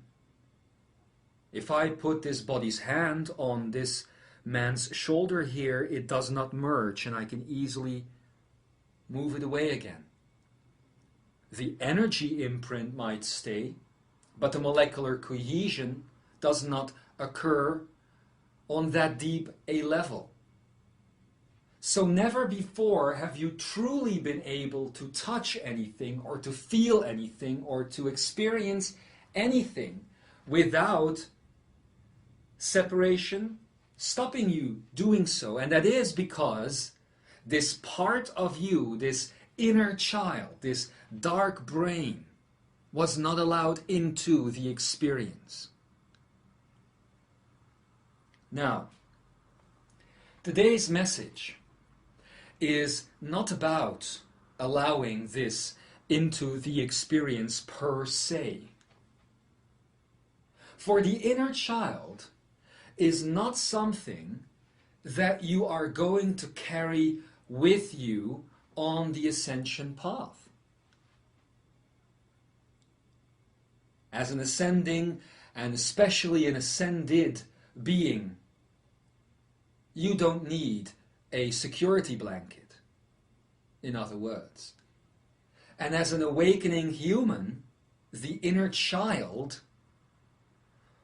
was considered a leftover of that which you call the higher self, the true you, the total you, whatever.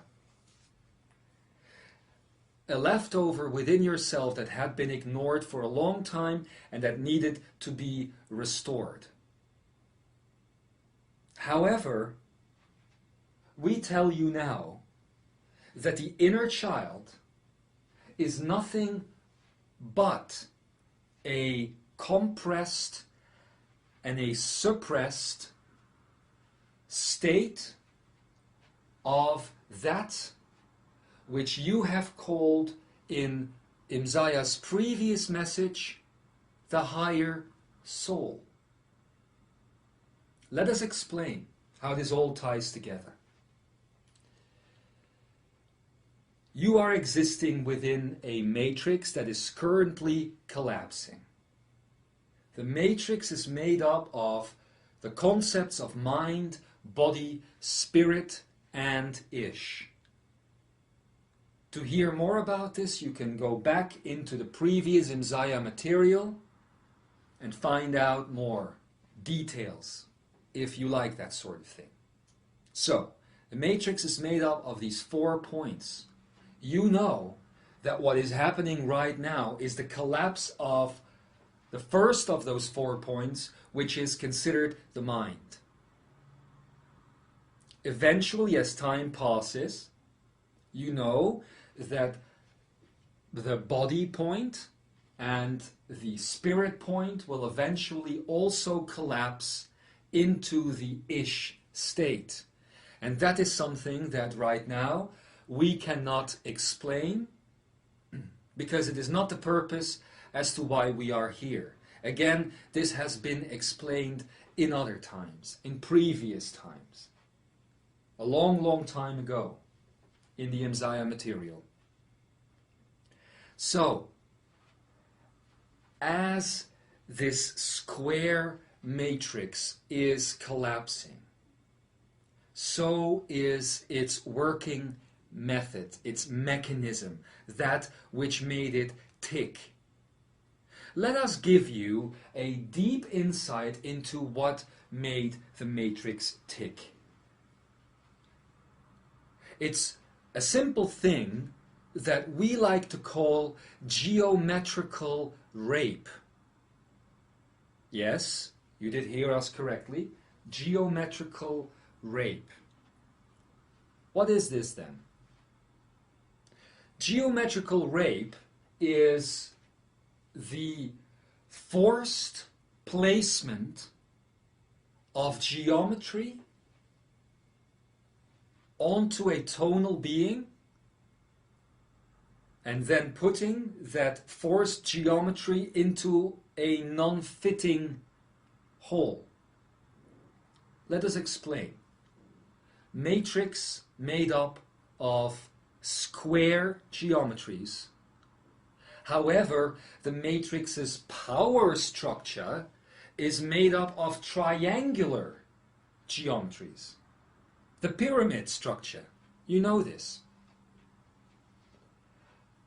The triangular geometry is what attracted you into the matrix in the first place.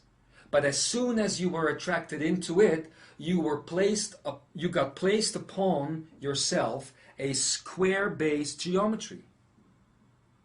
This is an abstract concept, but follow us for a while and you'll see where this goes. So as you were attracted to the pyramid power structure, the triangular geometry that is emanating from this matrix, you got caught in a square geometrical structure that you could not see as you were outside of it and being attracted into it as though it was a Venus flytrap. Once you were inside, you are now stuck in the square paradigm of having to own and operate a mind, a body, a spirit, and all of that integrated into your ish. Knowing that the geometrical rape causes duality to occur when you are forced to choose between two paradigms. But the two paradigms that you are forced to choose between are two geometrical ones, not tonal ones. An ascended being masters geometry, masters magnetics, but it is not what it is. It is simply a technique it knows. It in itself is tonal. So as you are now forced to choose between these two power structures of either the square or the pyramid, you are going through this geometrical rape as you are running behind on your own evolution by being stuck, and you are running after something that is not you. And you're trying to fit in into something that is not you.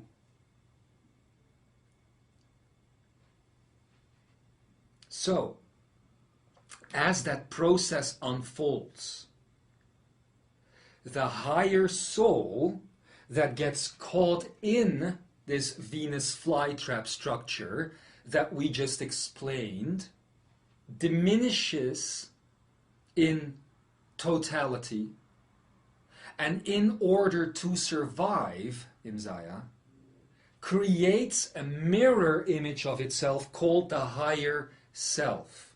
Now that higher self, as you have learned last time, has dissolved back into you to connect you directly to the higher soul. This higher self found its representation in that which you have called the inner child.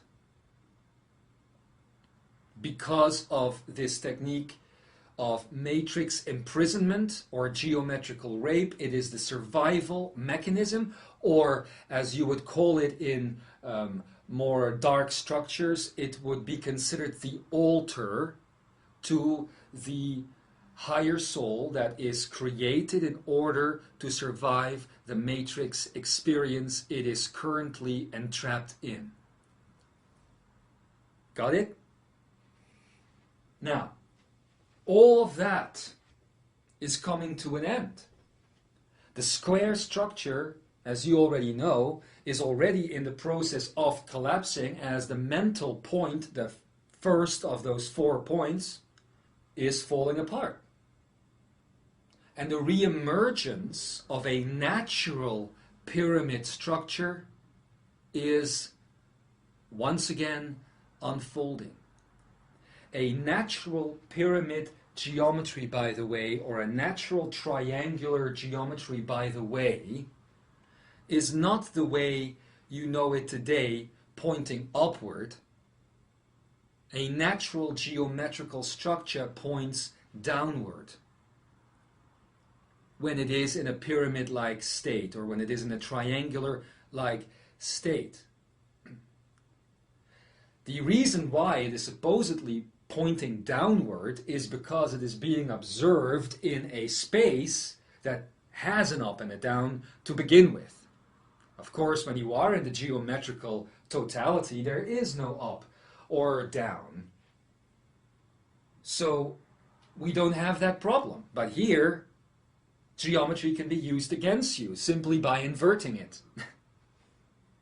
So, returning to the authentic pyramid-like structure will allow for the inner child that is the last remaining part of the mirage of the higher self to be released, for the fullness of the brain within the belly to manifest once again, and in doing so to start the motion of the Cochrane field once again.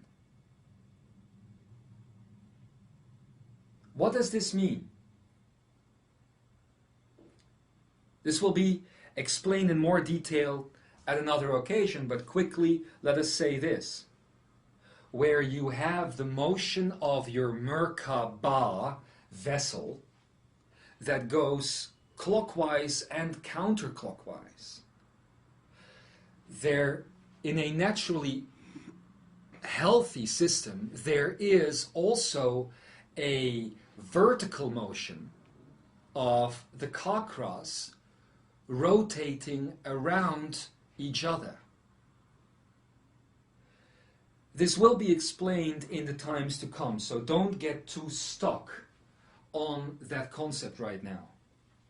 But simply realize that there is a side to you, actually a biological, physical side, albeit in a slightly different dimension to you, where that which normally occurs to you in your head occurs in the belly, and the other way around.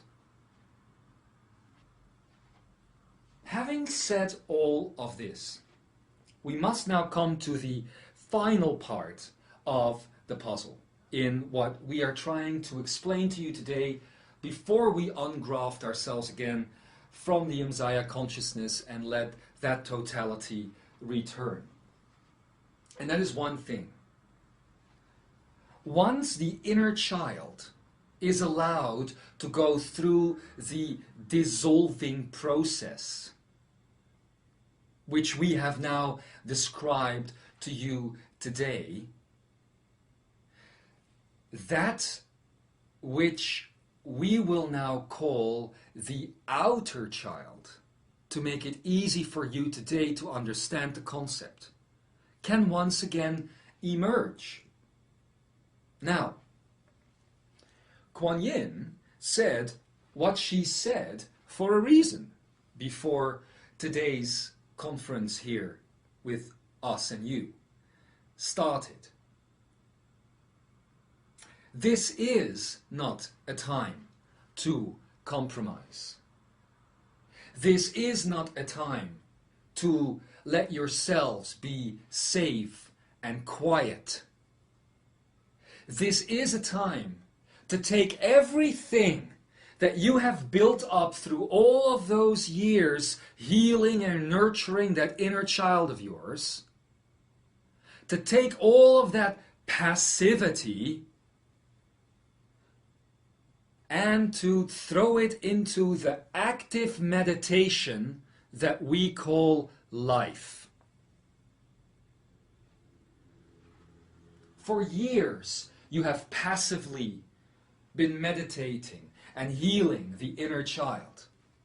For years, you have allowed abominations, cards about your inner child.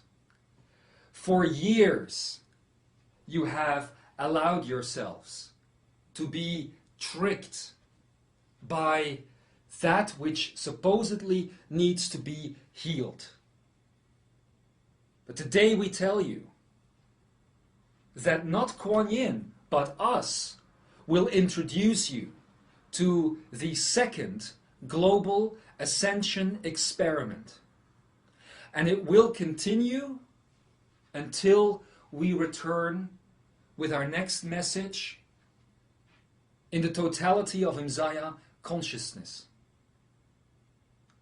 The first global ascension experiment that Kuan Yin gave you was simply to go out and to do something nice, a nice deed for another being, to somehow improve another being's life.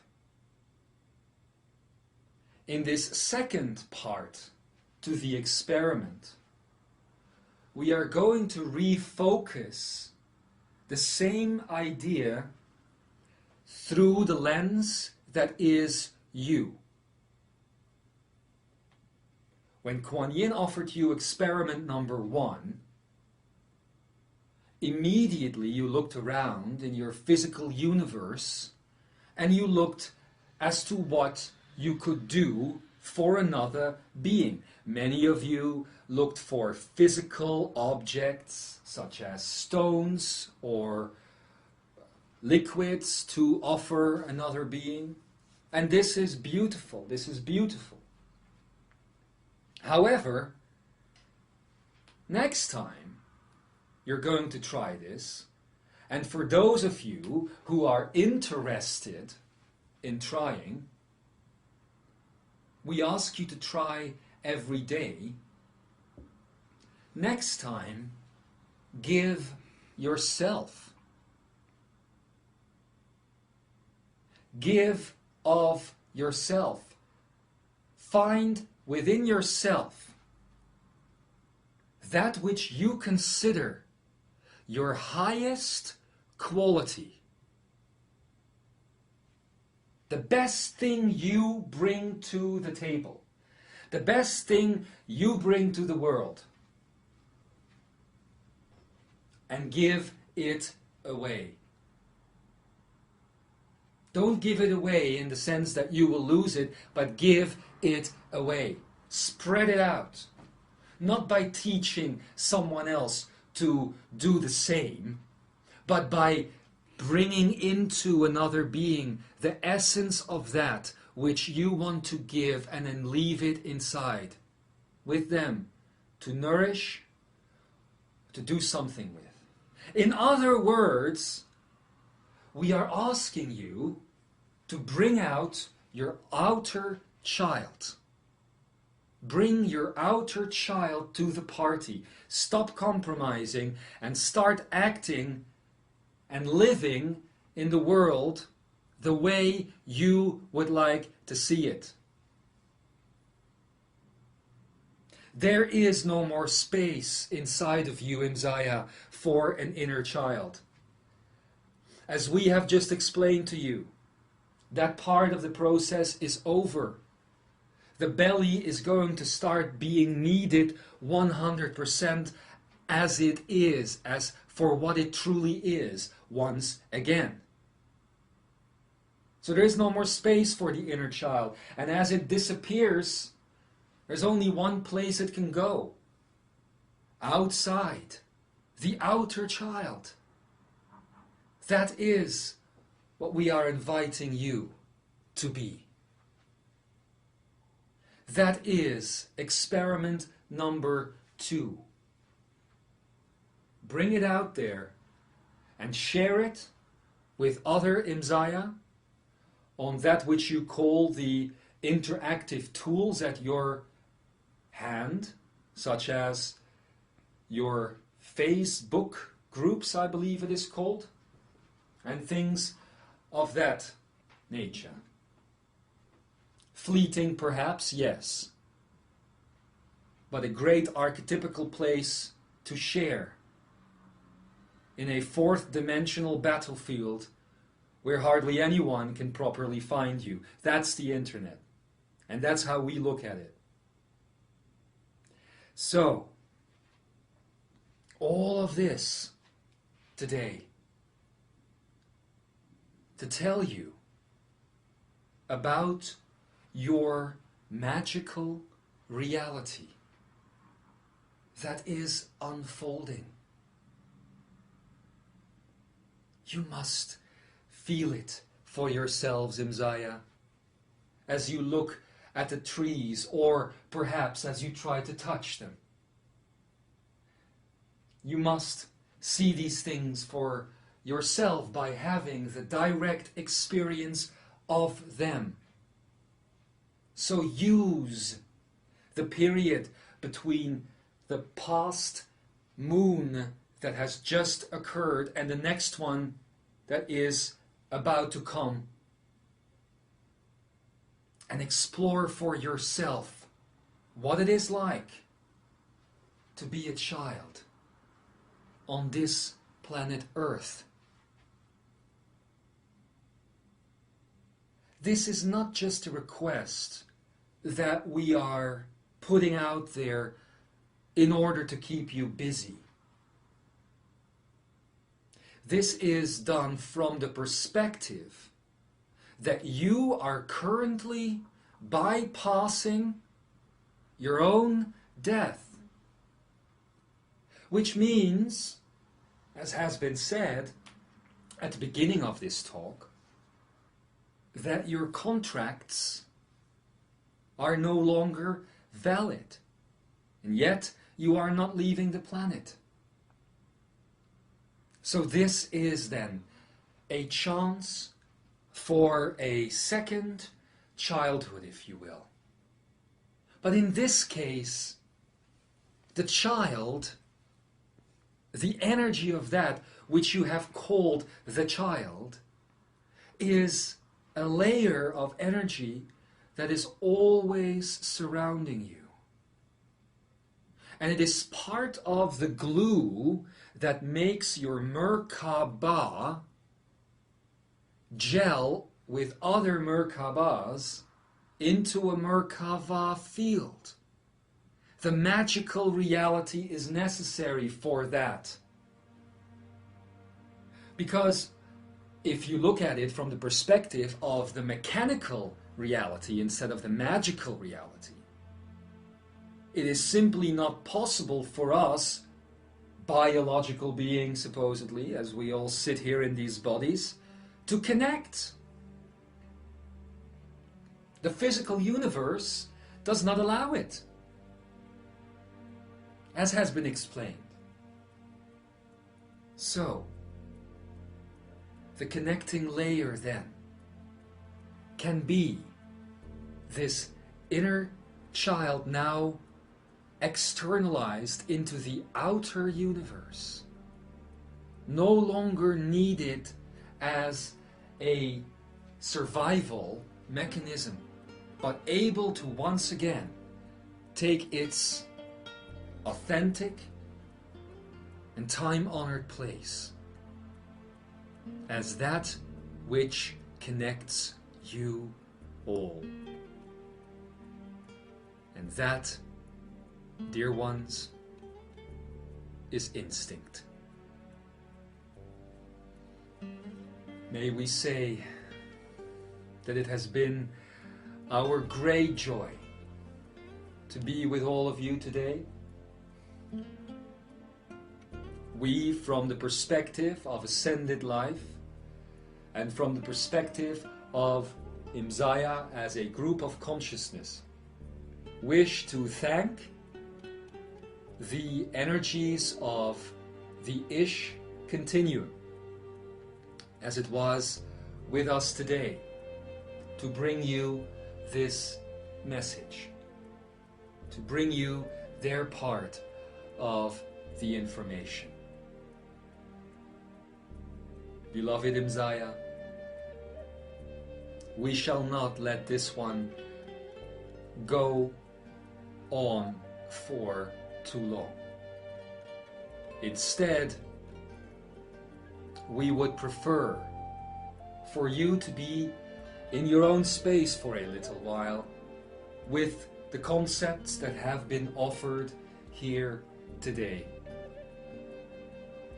and to see what you can do with them right now in order to bring a greater sense of empowerment into this moment, using the brain inside of the belly as a beacon. We connect you now for as long as you seek in the continuation of this cycle in which you are hearing this message. To all of these beings that are your brothers and sisters throughout all of creation, in that shared effort that you call the order of the lotus. In that moment that is created in this instance, allow yourself to be connected to those doing, feeling, saying, and existing just like you. And remember, Imzaia,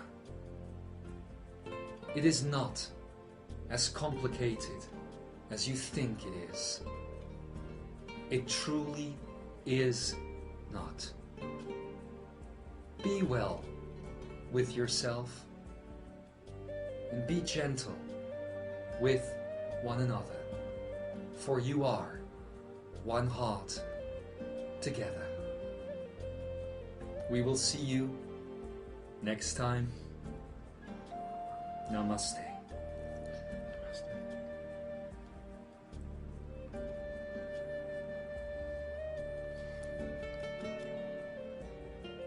Come back into the room now, if you're deeply away with these amazing words we've just heard.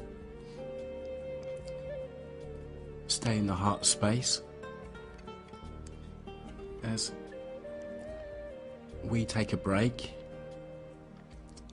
to come back shortly with our final segment of today's teleconference. I hope you enjoyed that. I want to say a big thank you to both the Imzaia Consciousness and the Ish Continuum for bringing us this message. It's a great honour, and we'll speak to you very soon. Namaste.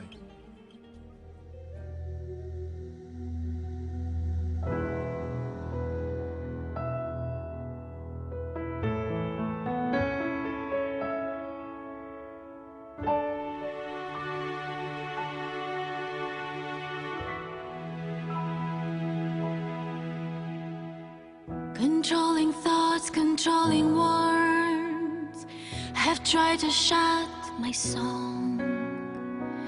I didn't look beyond the darkness. I thought that I was wrong. They cut my wings and tried to give me a destiny, and told me with a smiling face, that's where I wanna be. Controlling thoughts, controlling words have tried to shut my soul.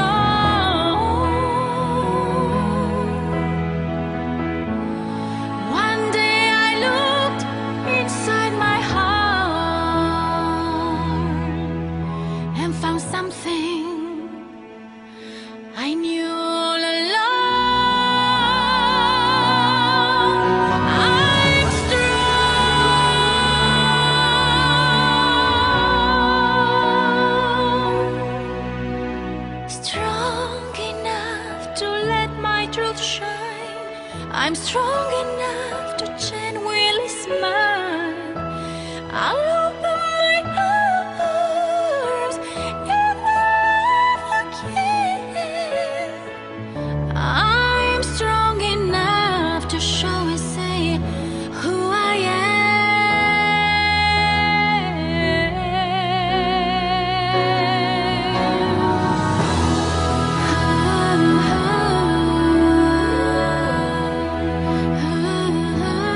have tried to shut my song. One day I looked inside my heart and found something I knew all along. I'm strong. I'm strong. I am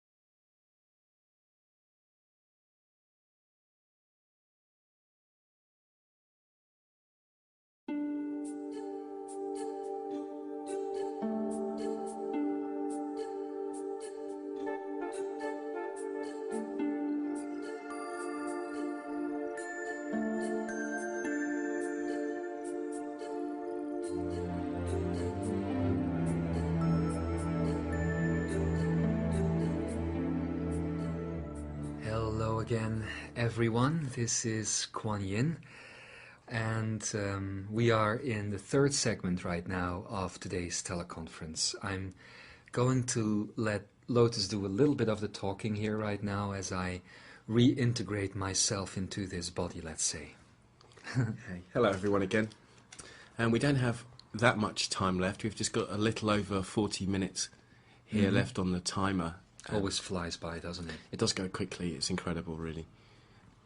We've got a few questions that have been sent in. There may be some more questions on the little box here we have on our screen. Yeah, I'm just looking through it now, and If you want to go... there's, here's the first question that Norden from Turkey has asked, and she says, we are doing our best to get out of repetition.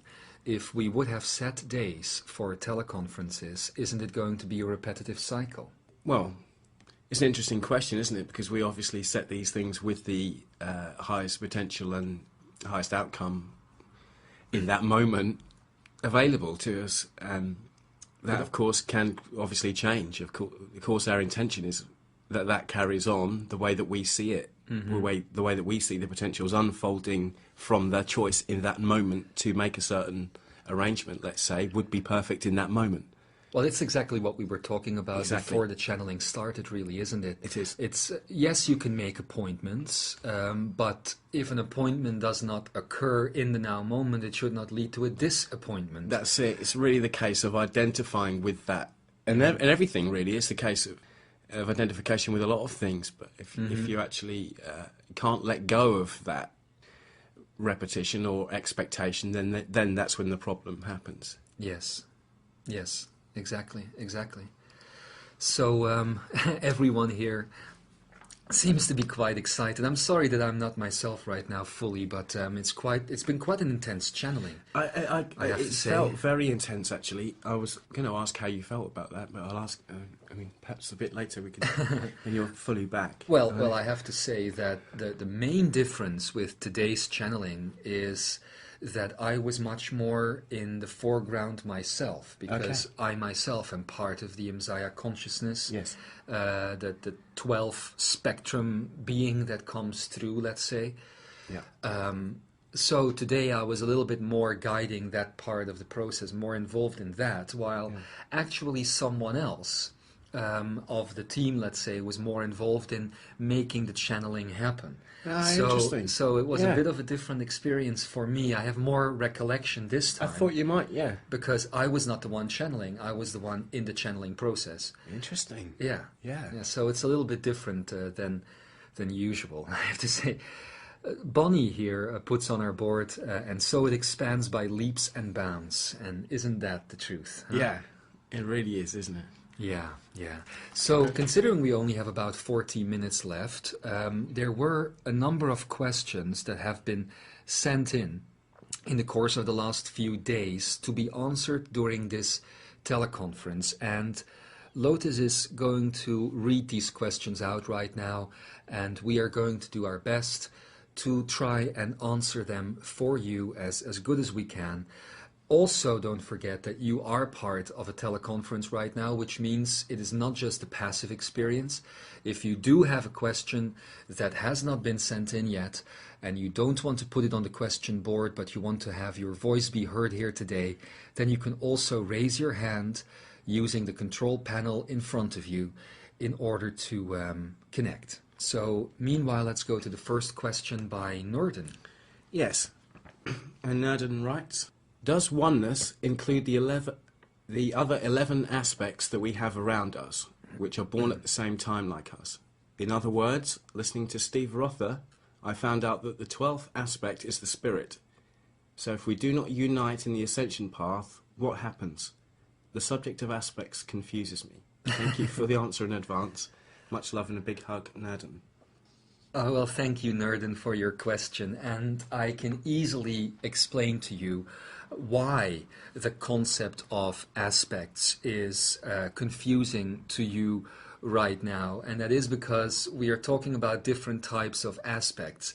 What Steve Rother and the group is saying, he's basically talking about the interdimensional aspects of you that get born physically at the same time that you get born on this planet. So basically 11 other bodies. Some are in the same in a similar reality than yours. Others are in an interdimensional reality compared to the one you are in right now. So that is the aspect that he is talking about right now. And then it is true that the 12th aspect that unifies the 11 others is spirit.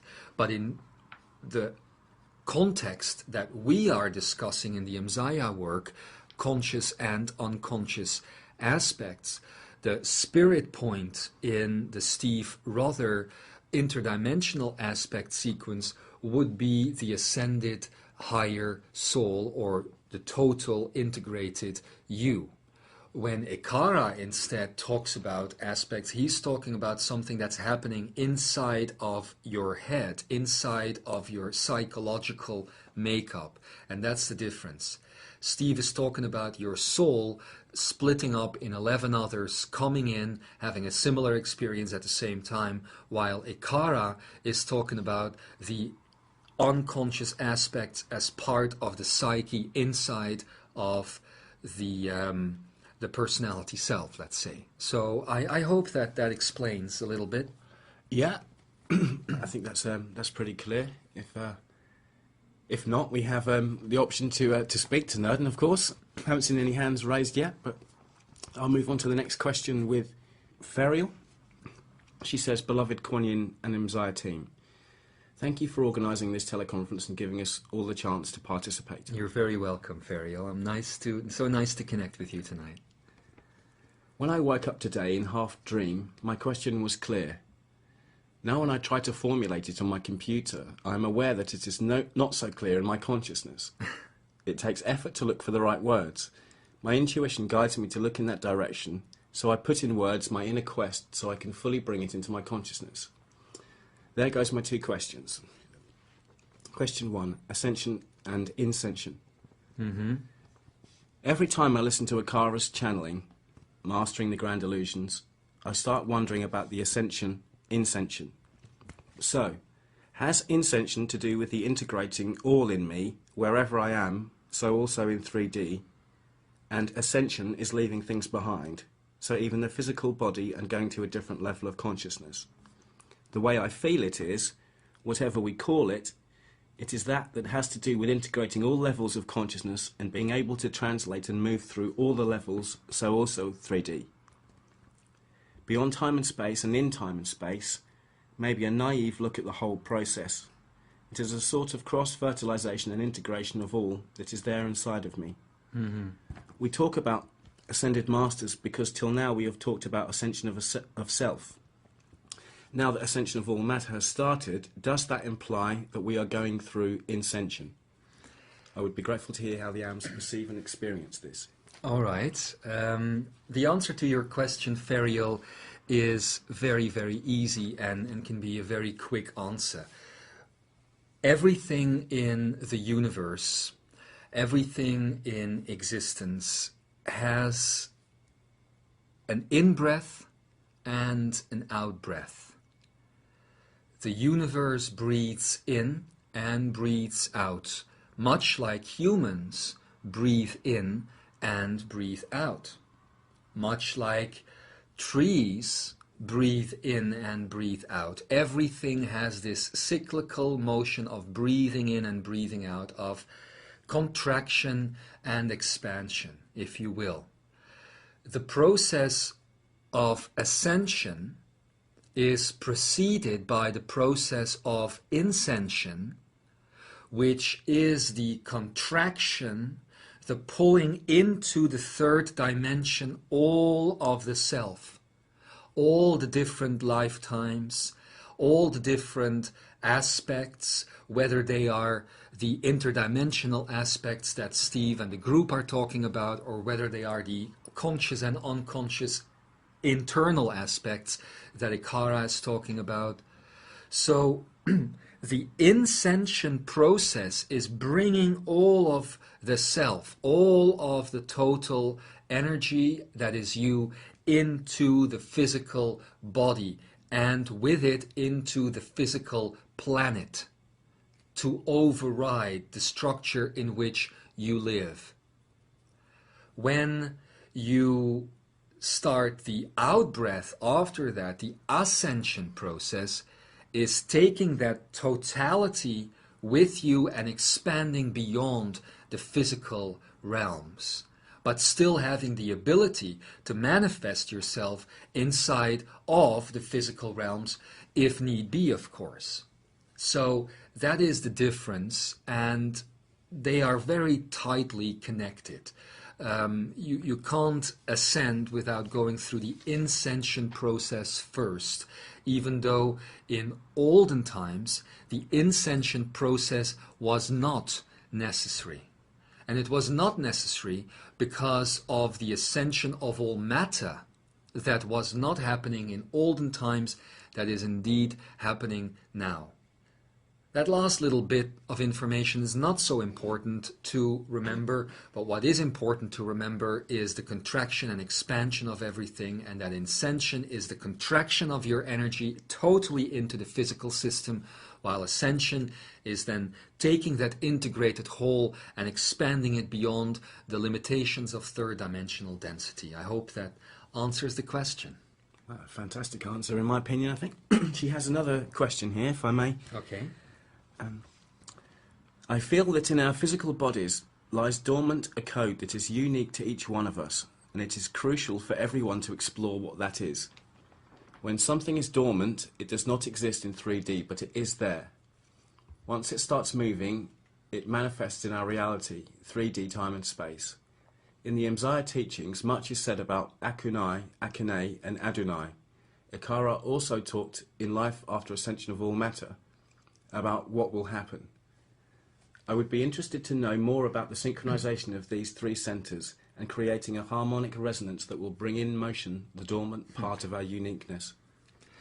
Well, one of these beautiful things that happens when energies like all of us today come together to create a teleconference or an experience like this one is synchronicity.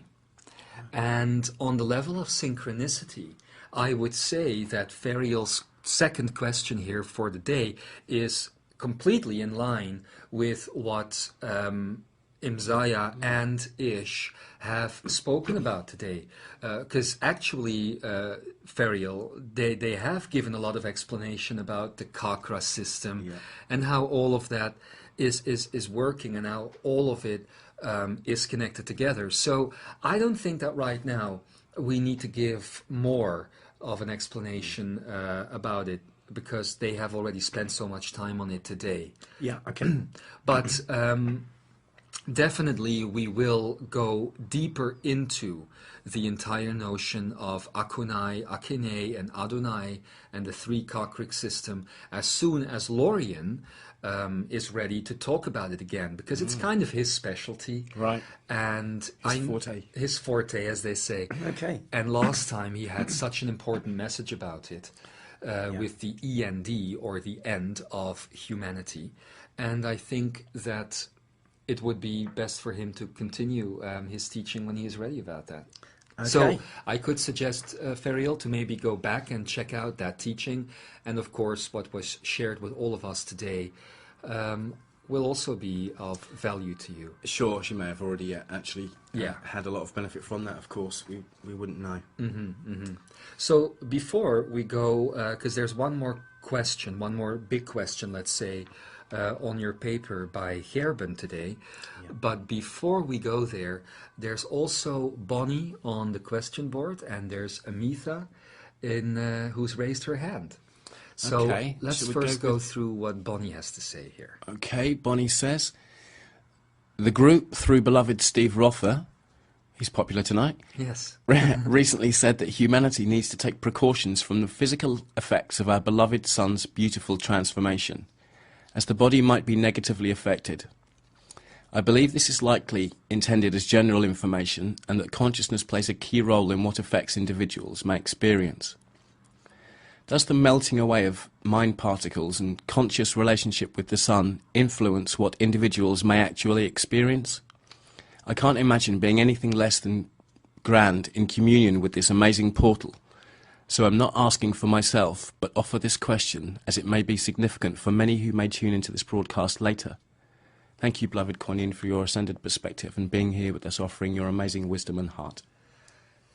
Well, thank you for the question, Bonnie, and I do think it is a very important question, and I'm happy it's actually being raised in this instance, because, yes, you are right.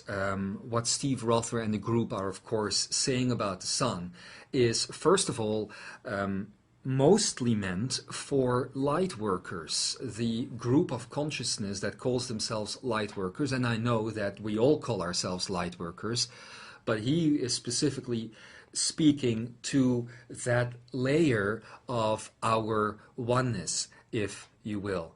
So most of what he is saying is meant for that particular section of the audience. However, of course, a lot of things are happening with the sun.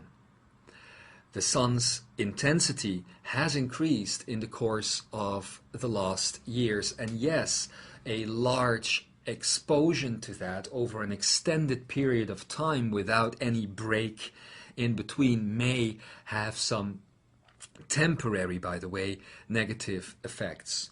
Temporary in the sense that it might upset the emotional self, or the wiring in the brain even might get a little bit hampered.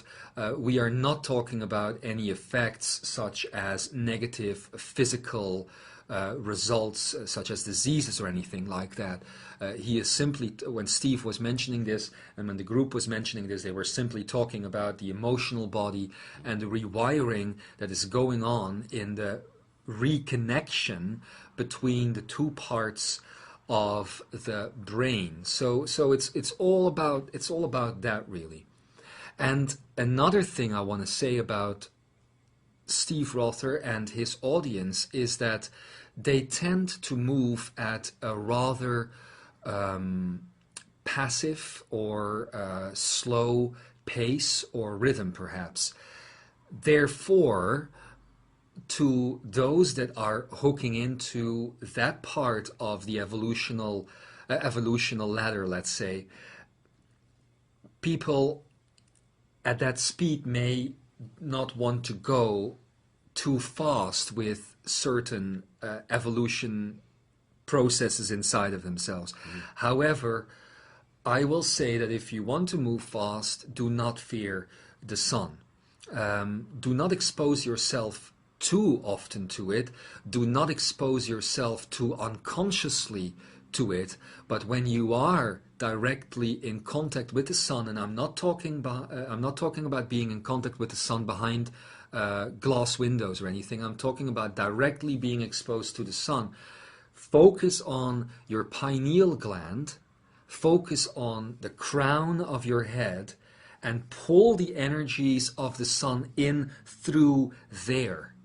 The emotional overcharge happens when unconsciously the sun's intense particles, already intense, but even being more affected right now by the photon belt that we are passing through, when they enter through the skin directly all across the body. But when you focus on the energy of the sun, not the photonic energy, but the actual spiritual energy of the sun, and pull that into your crown, then the effects will be not only diminished, but other more positive effects will be enhanced as your pineal gland will activate much faster. So it all depends, I guess, as to where you are right now with your evolution. And if you are still in a place where your physical effects are going to be stronger than your energetic and spiritual effects. If that is the case, then I would suggest that you are careful, because there could be an overexcitement. And again, that's only temporary. That would wear off after a few hours. However, if you are ready to step into the more spiritual arena, then go for it, because then your crown will act anyway as the top of your Merkaba field, or the Taurian field, or the Achaenaic field, and will pull everything perfectly through the Cochrane system. I hope that answers the question. Again, I think that's an absolutely fantastic answer. Really good answers to these questions.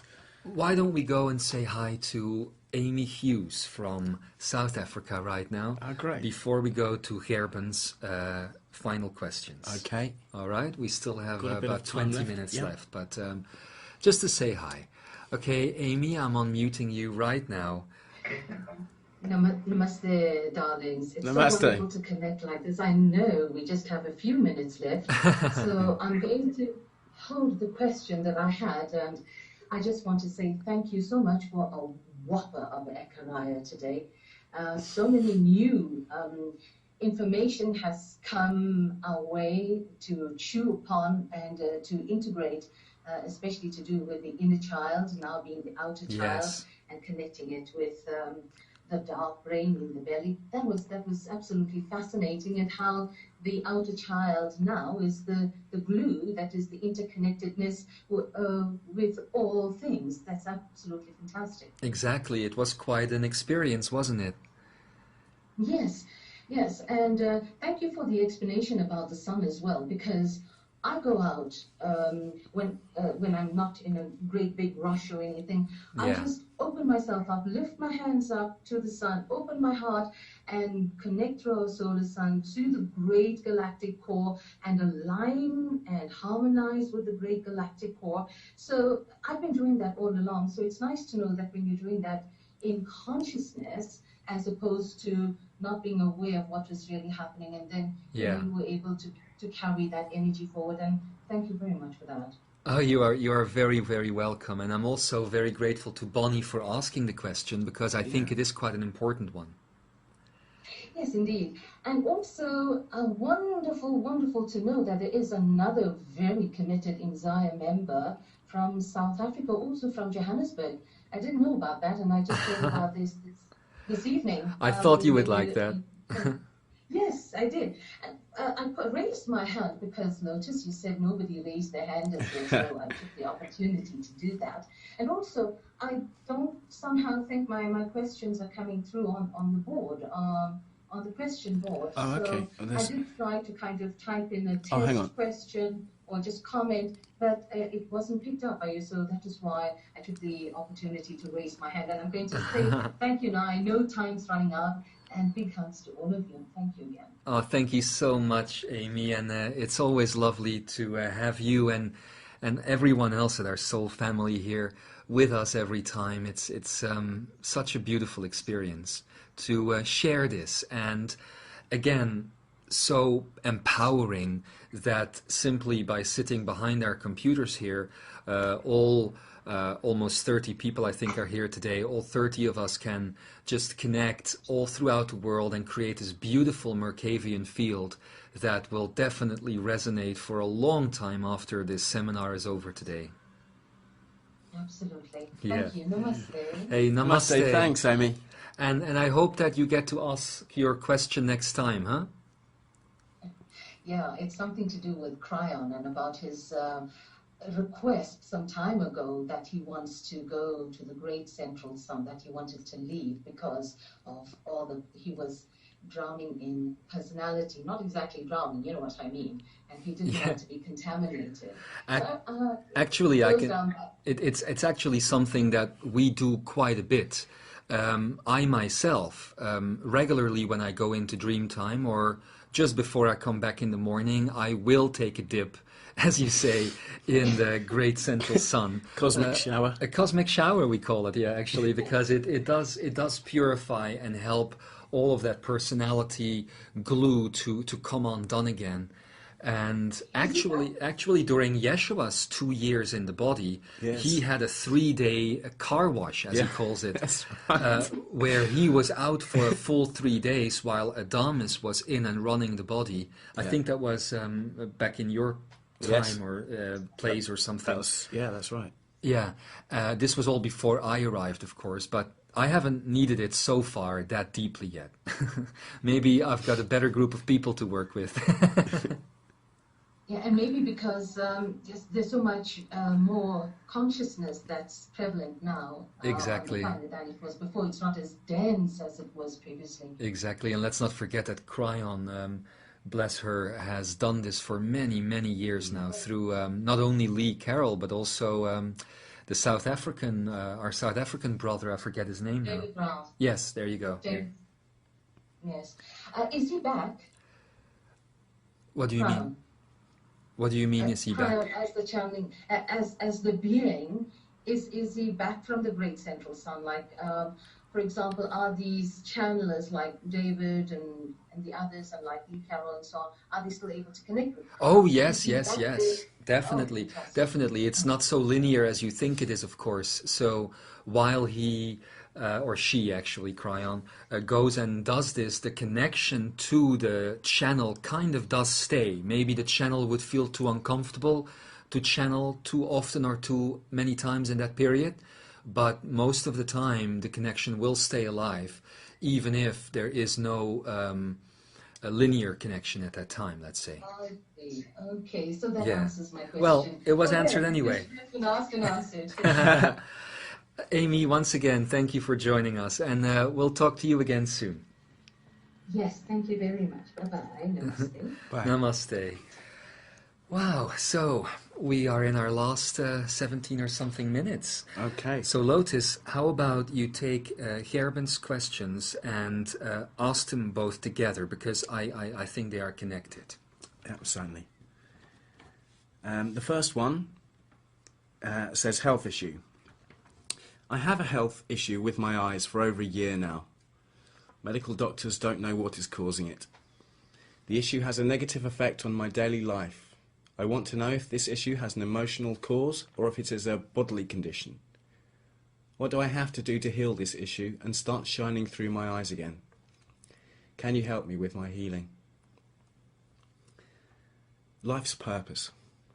I want to change my life to live more fulfilling in freedom and joy. Can you tell me what my soul's or life's purpose is? I hope you can answer these questions and help me on my path to freedom, love, joy and happiness. With much love, Gerben. Or Gerben. Well, that wasn't too bad, how you said that, Gerben. Okay. Well, Gerben, thank you for your question. Not so long ago, we saw you arrive at Imzaia.com as a premier subscriber. And considering you are from the Netherlands, of course, we had quite an interest in seeing you arrive. It's always nice to see local people as well as people all over the planet come in and join our soul family here. So first of all, thank you for being with us. Secondly, thank you for asking your questions. I do believe that you are a beautiful being and that you do not have to worry too much about shining through your eyes again, especially because your energy is a radiant energy and touches as it is touching my heart right now.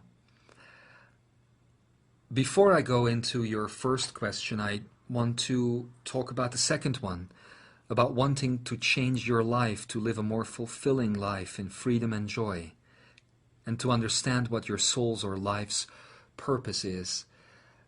I think personally that those that are currently asking questions about their life's purpose and their soul's purpose on the planet today should indeed be blessed and should indeed be caressed and loved, because such a question can only come from a being that is brave enough to take away the filters and to take away the layers that are holding its own evolution back, the filters and the layers that are often, how to say, connected to matrices, little pleasures and do's and don'ts and codes of conduct, etc.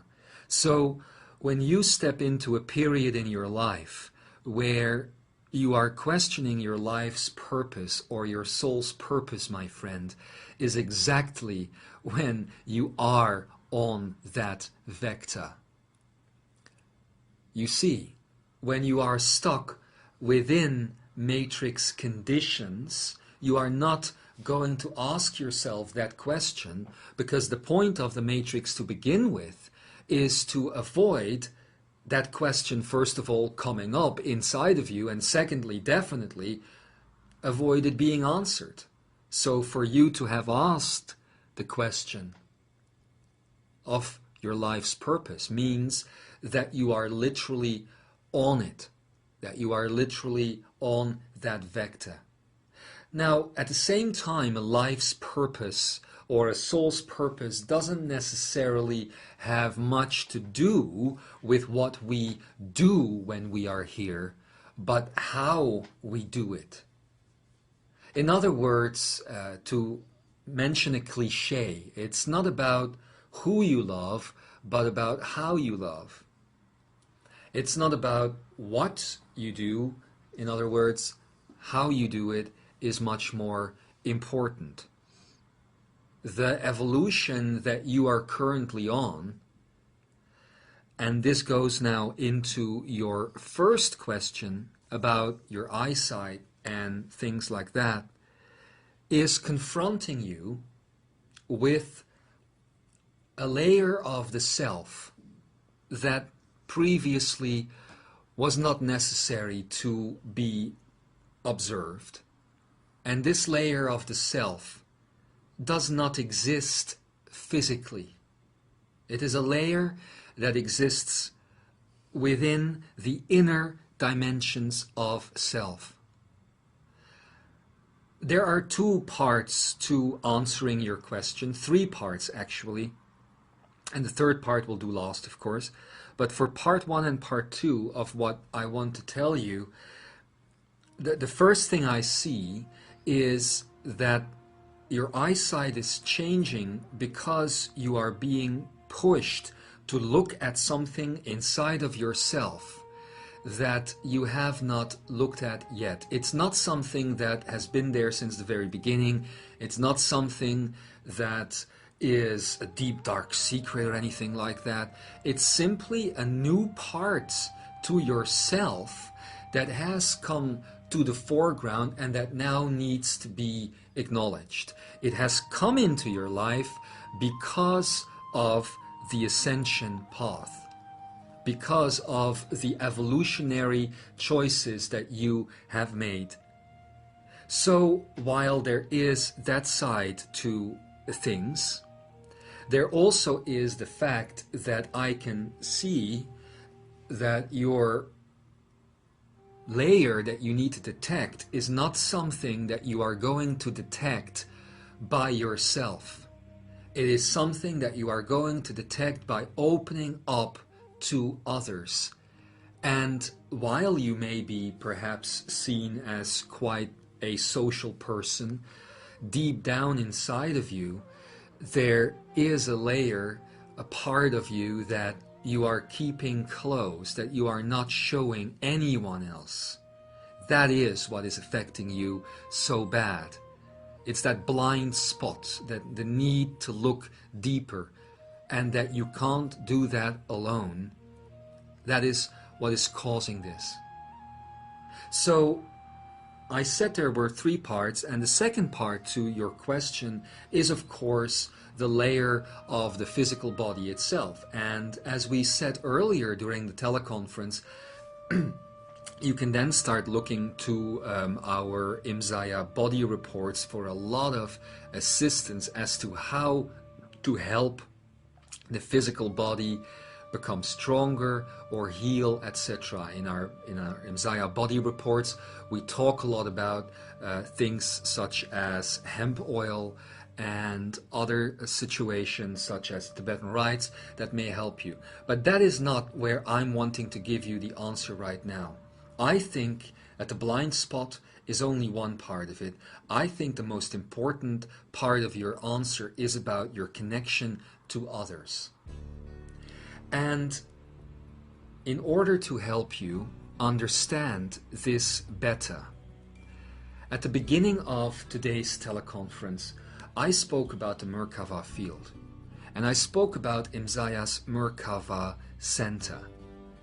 I said that we wanted to activate this center online soon in the course of the coming week,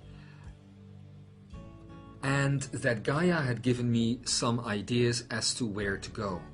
Now, one of the things that she said to me is that the first topic would be based on something that would come from within the group directly, that was going to do or undertake the Merkava experiments.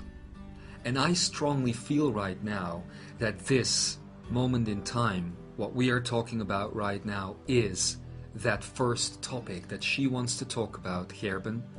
So what I'm suggesting is that the premier subscribers of Imzaia come together in the course of Wednesday or Thursday of the coming week. I will send out an email to all of the registered members to let you know when this is going to happen. And we will create a Merkava field to assist you with your current issue. Everyone who hears this that is a premier subscriber is very welcome that day to join in and to place you in the center of our Merkava field and to start working on the situation that you are dealing with right now in order to help you. We are doing this because it is important for you to learn how to accept and acknowledge that you can accept this type of help, and for you to acknowledge a deeper part to the self. Throughout the many years of the teachings that have been coming through this body in the form of myself or Yeshua before me, one of the things that was always said, Gerben, is that pain and disease and problems, once shared, dissipate, melt, like snow to the sun would melt. Next Wednesday or Thursday, we will all share your situation, those that are brave enough to do so anyway. We will all come together and share your situation and literally cast light on it and start to change it. By doing so, it will be our hope that we are not just focusing on you, but will focus on everyone on the planet that has a problem with their physical sight. And we all know that how the planet is being run today, and with all of the substances. I mean, Lotus himself, people, isn't it? It's a lot of people. Yes, it's a major amount of people. So that is what we will do. It sounds beautiful. And I hope that in doing so, that will also fully answer your second question about your life's purpose. But that we will discuss that time. So that's it for questions today. Okay. I believe. We only have about 5 minutes left, and it's not too bad if we go over, but I think this system might kick us out automatically when we do. So, in this last moment of being together, my dear, dear friends, a beautiful family, I would like to take the flow and put us together in a unified moment. In this moment of time, much interdimensional and ascended life, and therefore rising life, is joining us right now in a moment of celebration. This moment of celebration is due to the fact that once again we were able to advance our evolution and the evolution of planet Earth itself, even though we may only have come together here with 30 points around the planet. Maybe it is 30 people, but I already know that in one location there's over 10 people, so at least with 40 points we have come together today. But by the time that this week will be over, as we have seen with the previous teleconference and other recordings, thousands of beings will have connected to the information and also to all of you. So you are the pioneers that are here right now as this moment is being created. And we together hold the space for those that will join in after the moment of the initial recording. And we welcome everyone that has been here with us in that fashion today.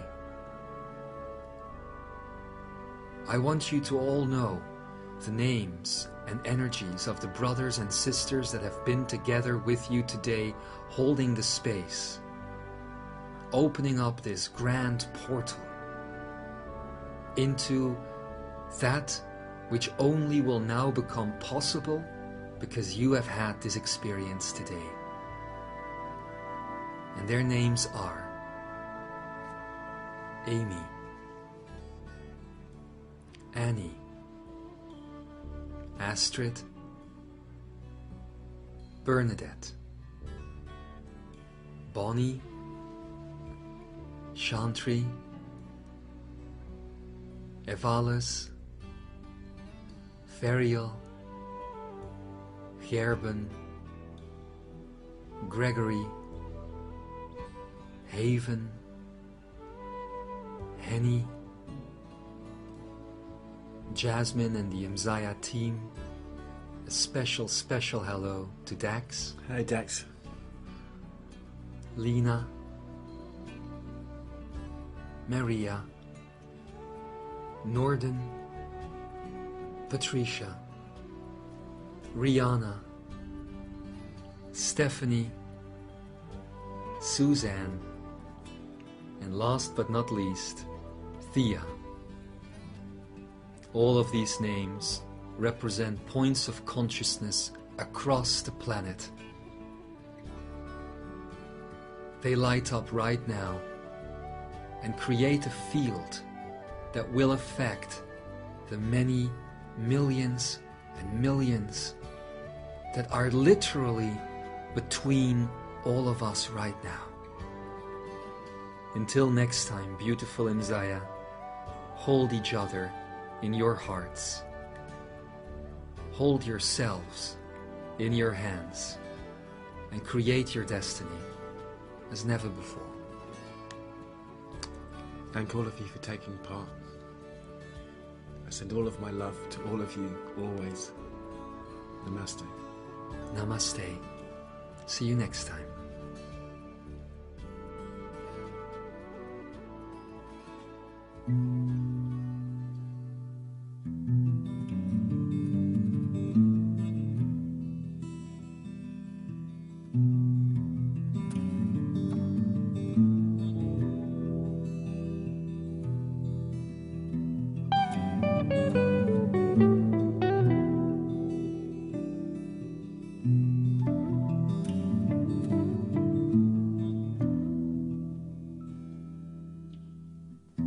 I hear that sound again on the radio. It goes right through my veins.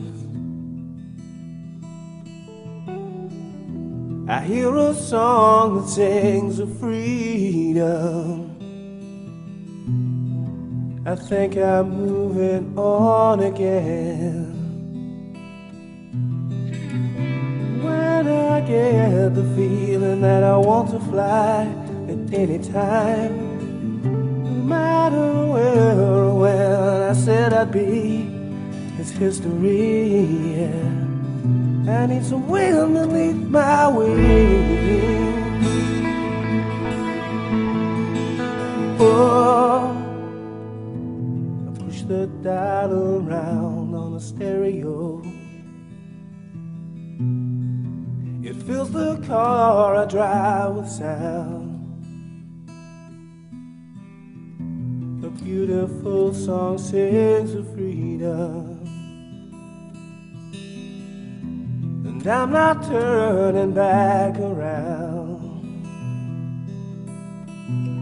And it don't matter to me where I go, I don't need to know. I'm never far from where I want to be, just being free, yeah. With wind beneath my wings.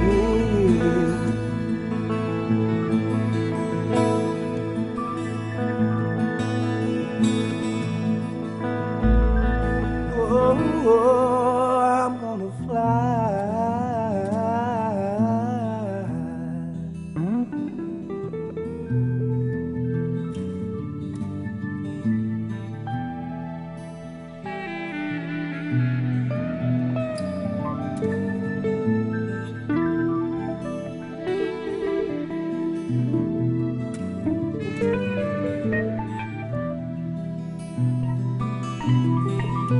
And it don't matter to me where I go, I don't need to know. I'm never far from where I want to be, being free, yeah.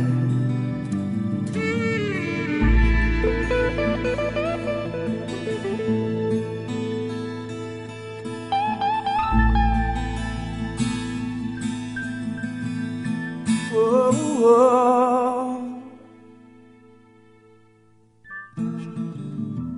Man turns off your dream on the video.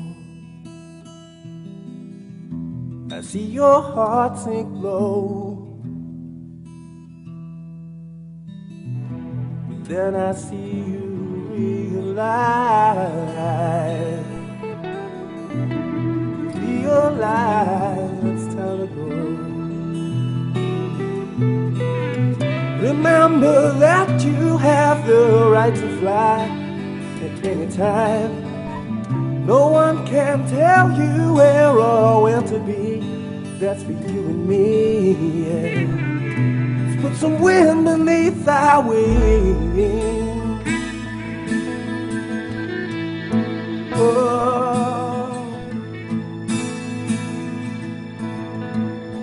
oh, oh.